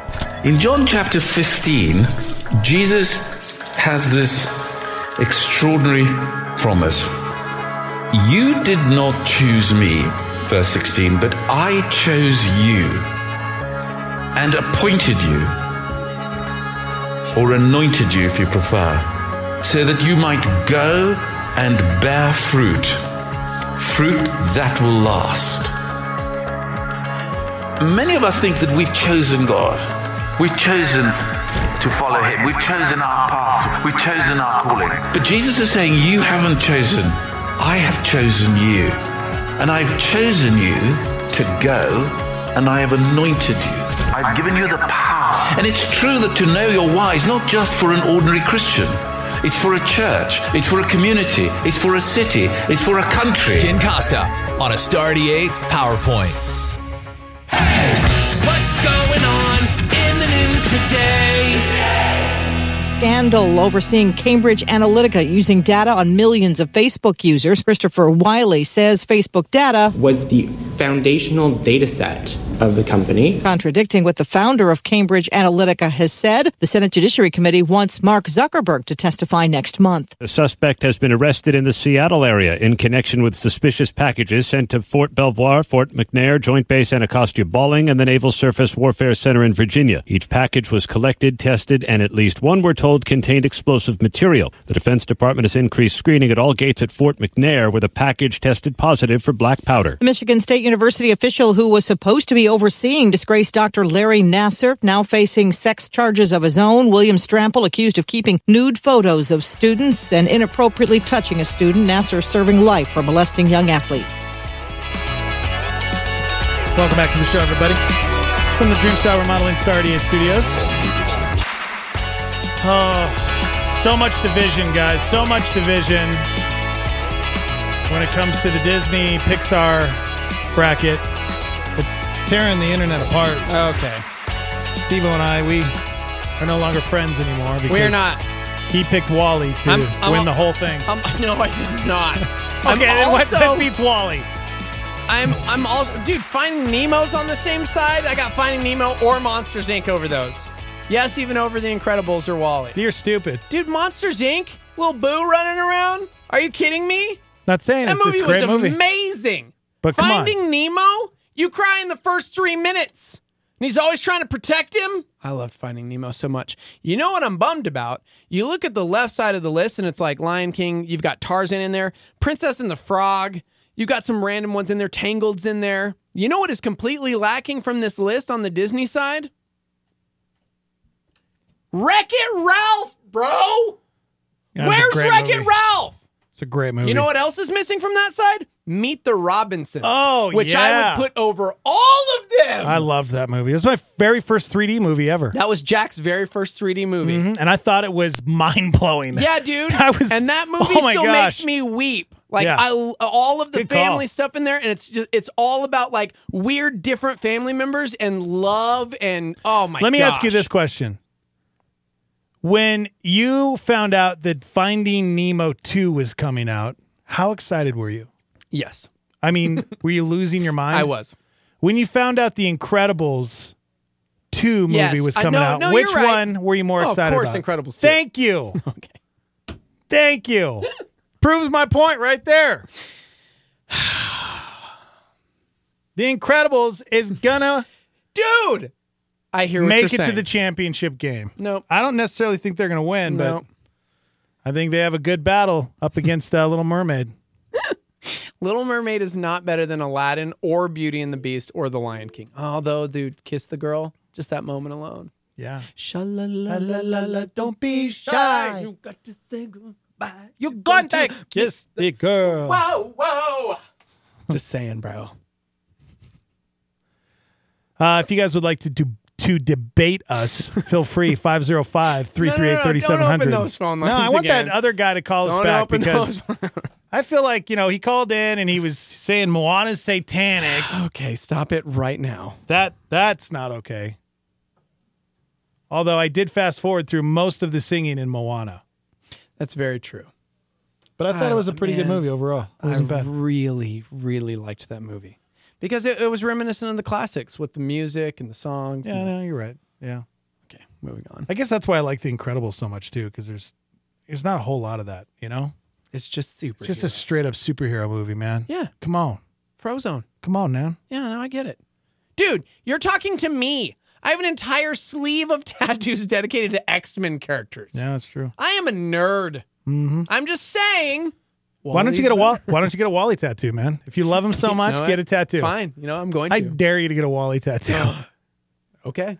You're going to get a Wally tattoo? Dude, oh, my God. Don't you dare me. He's going to get a Wally tattoo. It was one of the best movies in the world. Oh, my goodness.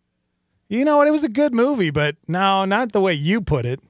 What? You painted a picture that it was like just as good as Passion of the Christ. Okay. Those are the, without saying those words, that's so- basically what you said. It was like saying that, you know, it's pretty much better than the Bible. Is basically what how you painted Wally. Literally never said anything of the sort. Yes, you did. Because I wanted to change my mind. You Jedi mind tricked me, and I was like, you know what? He's right. I'm like Roseanne, Wally is the man. greatest. I'm like Roseanne. I will join your cult of Wallies. Okay. Good morning. Hello. I'm here for the challenge. Oh, snap. Who do you got, Booty? Who are we up against? Okay, Incredibles versus Wally. Dissertation. Incredibles. Yep. Dissertation on why. You don't have to, actually. That's a close one. Monsters, Inc. or The Incredibles? Incredibles. Finding Nemo or The Incredibles? Finding Nemo. Wow, I don't know about that. Again, I'll ask you the question that I asked Steve-O. Were you more excited for Incredibles 2 or Finding Nemo no, 2? Stop it. Stop it. Huh? That's a good point. Thank you. No. Thank you. No. That's No. a great point. No. You were more excited for The Incredibles 2. No, because Finding Nemo I didn't even watch Finding Nemo 2. Nemo was a complete... You didn't I never see watched Finding it. Dory? No. Well, that raises a good point then. Finding Dory versus Incredibles 2. Oh, man. Probably Incredibles 2, I hope. Incredibles 2 Right. is going to be so good. But Finding Dory was pretty great, dude. Are you kidding me? So it was just as good as Finding Nemo? Yeah. There's some great characters. There's Hank. Oh, Ed O'Neill plays Hank. He's an octopus. He's a great character. All right. Just saying. Hey, hurry, man. I'm at work. What's Oh, next? okay. Come on. Toy Story versus Finding Nemo. Finding Nemo. So you got Finding Nemo in the championship on the Okay. Pixar side, bro. Okay. Lion King Is that it? or Aladdin? Okay. Lion King all the way. Well, then you basically. Oh, no, hold on. What about The Little Mermaid, bro? No, Lion King takes out Little Mermaid. You're crazy. Easily. You're crazy. Really? I didn't like The Sebastian Lion School King. Flounders. Really? No. One line. Long live the king. Oh, snap. Wakanda Forever. Wait, different movies. But are they? Yeah, different movie. Are they? I don't like your challenge bracket. that. Your bracket's stupid. No way, The Lion King, bro. Did you see Frozen, Booty? Yeah. What'd you think of that one? You think that's going to make it far? Doesn't even beat Moana in the first round. No way. Mm-mm. No, Doesn't Moana even beat Frozen. Moana's. I'm dude, done with you. It's got Goodbye. The Rock. You just hung up on him. I did. Go back to work. His opinions, they're terrible. Gosh, you're the worst. You are this culture. You're that guy. No. You just you delete people on Facebook and you block people because you don't like what they have to say. I'm in control. What can I say? Good morning. Good morning. Yes. How's it going, guys? Good. Crucis Mike, how you doing? Crucis Mike. Crucis Mike, talk to us, man. What's your Hey. bracket look like? So, I mean, I could go through the whole bracket, but ultimately, I'm just gonna say the championship game for me. Okay. The championship game for me comes down to Incredibles versus Tarzan, and I know everybody's gonna lose their minds at me for that because I do actually pick Tarzan over everything else on the left side, including What? Lion King. Tarzan takes on Lion King in the first round on this Disney I know. bracket, and you say Tarzan is better than the Lion King? I do. I put Tarzan at the top, non CGI animated film. I love it, and I don't know why Dex isn't with me on this. Dex, I need to understand. Yes. You had a commercial today about loving Phil Collins, and you're not going for Tarzan. No. It's a good call. There's a beautiful Come on, song bro. by Phil. Yeah, I get it. I get that, but you also have. I'll see your Phil Collins versus Elton John in Lion King, and raise you the sidekicks of Timon and Pumbaa versus Rosie O'Donnell. Rosie O'Donnell. Get out of here! Kirk was incredible. Get Kirk out was of here! incredible. Did you see? Steve-O's just a hater. So why did you like Tarzan so much? What was it about Tarzan? Oh, that's a great question. It's because this caller hasn't evolved yet. He loves monkeys. Get out of here! Right, that's Get out of here, you definitely it. scientist! That's definitely it. I love the monkeys. No, it was just the interaction and it was the environment. I love the jungle. I don't know. I watched Lion King and it was just kind of. It was like, yeah, I see it. No, you know what? I figured it out. I see why Steve-O loves Lion King. Because his dad died too, and he feels for Simba. Okay. That's gotta be it. Yeah. Did you see Tarzan the movie that came out, the actual movie? No. No. Oh my gosh! Please watch that and get back to me because like the really old one. No, like the really newest. There's a brand new one that looked really the one that came bad. out like a year ago or 2 years ago, and I watched it and it was awesome. Okay. It was really No, good. I didn't see that one. Watch it. I saw I'm the telling old you. one where the dude was like, Oh, it was great. He was just screaming and swinging from the trees, and that was it. That was the great. Whole movie. The old one was Wow. great. Weird. I love the old one. Thanks for calling. All right, man. Yep. Oh, somebody said my wife and I fall asleep to the original Cars every single night. Wow. We're trying to see how long we can go before someone changes the DVD. You guys are awesome. See you Sunday at Sunrise Service. Ka-chow. I loved the original Cars.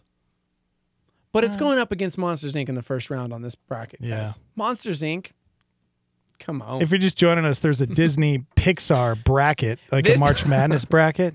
I wish I'm not even exaggerating. This is the most our live line has blown up in since the beginning of time. Because these movies are all great. I can't even keep up with everybody, so I apologize if I'm not reading your comment. But there are so many people chiming in on this. It's hilarious. Phones are all jammed. Good morning. Hi, guys. Hi. Britt? It's Britt. It's Britt. Hi, Britt. Okay, so I want to play this little this or that. Here's what we need to ask before every phone call, and I'm sorry that you're going to be the first one, Britt. The question is, What? how old are you? I'm a millennial. I'm 26. Exactly. Okay, so that'll change Because the last things. caller, Mike down in Las Cruces, I'd be curious, how old is he? How old was he when he saw Tarzan at the movie theater? Yeah. Because that probably greatly impacts He sounded the reason young. why He sounded in the that's 20s. his favorite. Yeah. Tarzan is not a good movie. I wouldn't say it's not a good movie, but it's doesn't hold up against Because some for of these. us, my first quote... It doesn't make you cry. No, well, yeah. My first quote date when I was a little kid, you call it a date, but it was oh, this girl in my class, and we got to go to the movies together. I saw The Little Mermaid at the movie theater. And that whole time period of Disney, it was you had Beauty and the Beast, you had The Little Mermaid, you had Aladdin, you had The Lion King. Those were the four back to back to back to back hits when Disney reigned supreme at the box office. VHSs. Just saying. So what do you got, Britt? What do you got? Tell us. What's your bracket look like? Well, I don't remember who was against who. Oh. So can you repeat those? All right. Well, okay. So for Disney, pick Lion King and Tarzan. Probably Lion King. Lion King. Yeah, that's not even a Okay. debate. Frozen and Moana. Oh, Frozen. I didn't like Moana. Get out of here with that, Britt! And you know what? Okay, listen. I didn't even really like Frozen, to be honest with you, but I liked it better than Moana. All right. Lion King and Frozen. What do you got? Oh, Lion King. Okay. So you got Now- Lion King of the championship. But you know what's interesting? There's a member of the Army chimed in, and there is a newer-ish Disney film. It is old. That's not on the list because they've got Hercules on the list. They've got Pocahontas. They've got Mulan. Emperor's New Groove is not on the in the bracket. Yeah. And that could that was a change good movie. everything. It's a good one. Because Kronk is the best Disney character. I did forget though. There was Aladdin, Little Mermaid, Pocahontas, Zootopia, Beauty and the Beast. What do you think? Any of those? Nightmare Before Christmas. I mean, come on. Nightmare Before Christmas is good, but I like sappy movies like Finding Nemo. Oh my gosh, I think that's my favorite all-time favorite movie. So you're gonna have Finding Nemo winning everything? Nemo probably winning everything. Oh yeah, winning everything for sure. Then why are we even asking you like all of these things? You know what? That's a pretty strong you have pick. to not have a heart. I agree. That's a strong pick. Finding Nemo is one of the greatest, but I still think Incredibles is incredible. No, over Finding Nemo? Yeah, Right. I do. See, Because I was more excited for Incredibles 2 than I was for that is the Finding dumbest Dory. argument. That is the dumbest Well, argument. way, man. yes, No. I'm excited for Incredibles 2 too, but Yeah. I don't know about that. That should show you how you feel about. about a movie is if the sequel comes out and you're pumped and excited and nothing else matters in the world. But then I was pumped that's and the excited about Finding Dory. I just wasn't like, here's the thing. expectation, it didn't live up. So what you're telling me is The Incredibles wasn't a phenomenal enough standalone movie that you need a sequel to like make it better? Because Finding Nemo, I wasn't as excited about the sequel because Finding Nemo was the perfect movie. I don't need any more. That's a great point. That's a great point. I was only making the point just so I could have you think about it a little bit. Okay, well, I'm having you think about it a little bit because they're The supposed to be Incredibles has been a standing on their standalone own. movie for 20 years, Exactly. Steve-O. And people are like, who needs that sequel? Has it really been out for 20 years? Yeah, we didn't need a isn't that sequel. crazy? We didn't need a sequel, but you know what? It's fine. I'm glad we do. Yeah. Wait, it's really been out for 20 years? Almost. I don't think it's quite. Because my youngest, I think it came out when he was just a baby, so it was close, probably 16, 17 years. Oh, my God. 20, I was going to say, geez, I was 6. I don't think it's been that long. Yeah. Incredibles released in 2004. Mm-hmm. It'll be 15 Oh, years. wow. It'll be 15 years when the Okay. sequel hits. 15. 15 is different than 20. Yep. Because I was 11. I wasn't 6. Wow. Get out of here, Britt. Get out of here. We love you. How old are you when Finding Nemo came out? I don't know. What year did it come out? Dude, she wasn't born, was she? When did Finding Nemo Yes, come I out? was. No way. Oh, my goodness. Yes, I remember was being a born, little. dude. I was a little My kid when Finding chil- Nemo. You are such a dumb. You are not. You were not a little kid when Finding Nemo came out. I had children when Finding Nemo came out. You're you like liar. 40, Jeff. It came out the year before The Incredibles. Yeah, I was a little in kid. 2003. Gosh. To be Why fair, did I feel like I was a little kid when I watched that? To be fair, I seriously felt like I was a little kid so when I you're watched saying it. it was magical enough to make you feel like a child, therefore it beats The Incredibles. Okay, thanks. All right. Thanks, Brett. Good point. Thanks, Brett. Good point, man. You know what? I'm changing. Incredibles, I'm sorry, but Finding Nemo. We need to call Brody right now and ask him the grand question, which Ford do you like? Good morning. Good morning. Hi. All right, so real quick, I want to make a point with Steve-O here. He said Emperor's New Groove, and let me just chime in and say they had a TV show, and a lot of these other ones that came up, like there was no TV show for Pocahontas. Yeah, that's true. So it makes a lot of sense that you would have Emperor's New Groove in there, Right? and nobody wants to watch more of Pocahontas. So again, they should have been in there. But I'm 43, and I'm going to say it right now. The Lion King was great, but Aladdin, come on, man, Aladdin was great. A strong hitter. Dude, that's what I said. You're agreeing with me. I said Aladdin. But you didn't say Aladdin to go to the championship. Yes, I did. you? I said Robin Williams wins everything. Yes. Go Okay. back and listen All to the right. tape, bro. All right. Aladdin. All right, I hear you. Okay. I thought you said Lion King. Amazing. No, I thought you dude. said Lion King. Oh, dude, Dex, come on. All right, so you got You Aladdin. gotta do that. So you Just got be Aladdin and who yourself. else? Come Who else on. in the championship game? Aladdin and who? Oh, it's as far like as Pixar. picking a here- favorite child. I can't do that. I don't have favorites. Because I'm this old, I understand, but there's no Bambi for me. There's no older anime. They're all either Aladdin and forward. And I'll be honest with you, because I have 2 4-year-old daughters right now. I did watch all of them, and I liked Moana. I don't know why people don't like Moana. I really like loved it. Moana, Loved it. and I gotta admit, Frozen was awesome. So I'm really stunned that there's so many people that didn't enjoy it, and I'm wondering if it's because they're in an age where they're not watching it with their kids, and they're too old, they think, to watch anime. But I really like them both. There you go. Thanks, Good call, man. Dude, thank you for calling. Good call. Thank you for All calling. right, we'll see you, Steve-O. All right, man. What was Sword in the Stone? Was that what? Was that Disney? Sword in the Stone? Disney. Sword in Of the course Stone. it was Disney. Why is it Sword in the Stone on there? Oh man, what a great movie that was. Now you're going like deep cuts. Sword and Stone, bro. Well, he said Bambi, and it just shot me back in time. Well, yeah, none of the classics were on there. There's no Snow White. There's no Alice in Wonderland on there. I mean, come on. Ooh, Alice in Wonderland. Yeah. That changed me. I loved Alice in Wonderland. I did too. It's one of my all-time favorites. You know what else is absolutely missing that could be the best classic? Peter Pan. Oh, my gosh. Yeah, dude. Peter Pan. You can fly. I hate this bracket. This bracket is dumb and stupid, and I can't believe we just wasted an hour on it. It's dumb. Where the heck is Peter Pan? Yeah, but is Peter Pan better than your Blessed Lion King? Yep. Heck yeah. I don't like Lion King. Oh, that's right. You're Little Mermaid. Yeah, it's better than Little Mermaid. Yeah. Gosh, but Aladdin is better than all of that. Nope. Gosh, Aladdin! Peter Pan, man. Peter Pan all the way. Somebody said Jungle Book. How about Robin Hood? Oh, I know. Robin Hood. Oh. We only got about a minute, so what do you got? Don't hang up on me. Okay. Yes. Did you have something else you needed to say there, Booty? Go ahead. I wasn't done. Okay. All right. Go ahead.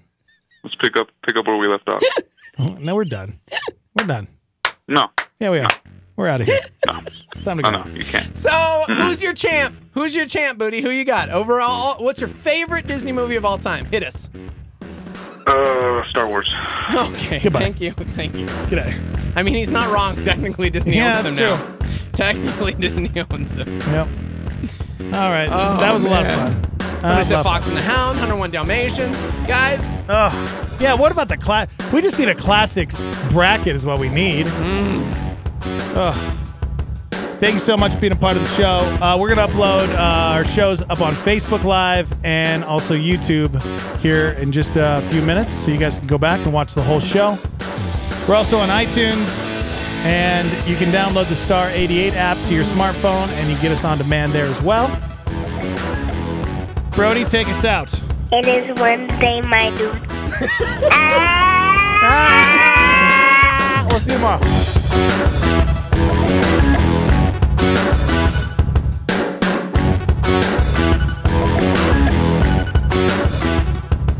That's all we got. There ain't no more. That's right. Time is tight. It's the end of the show.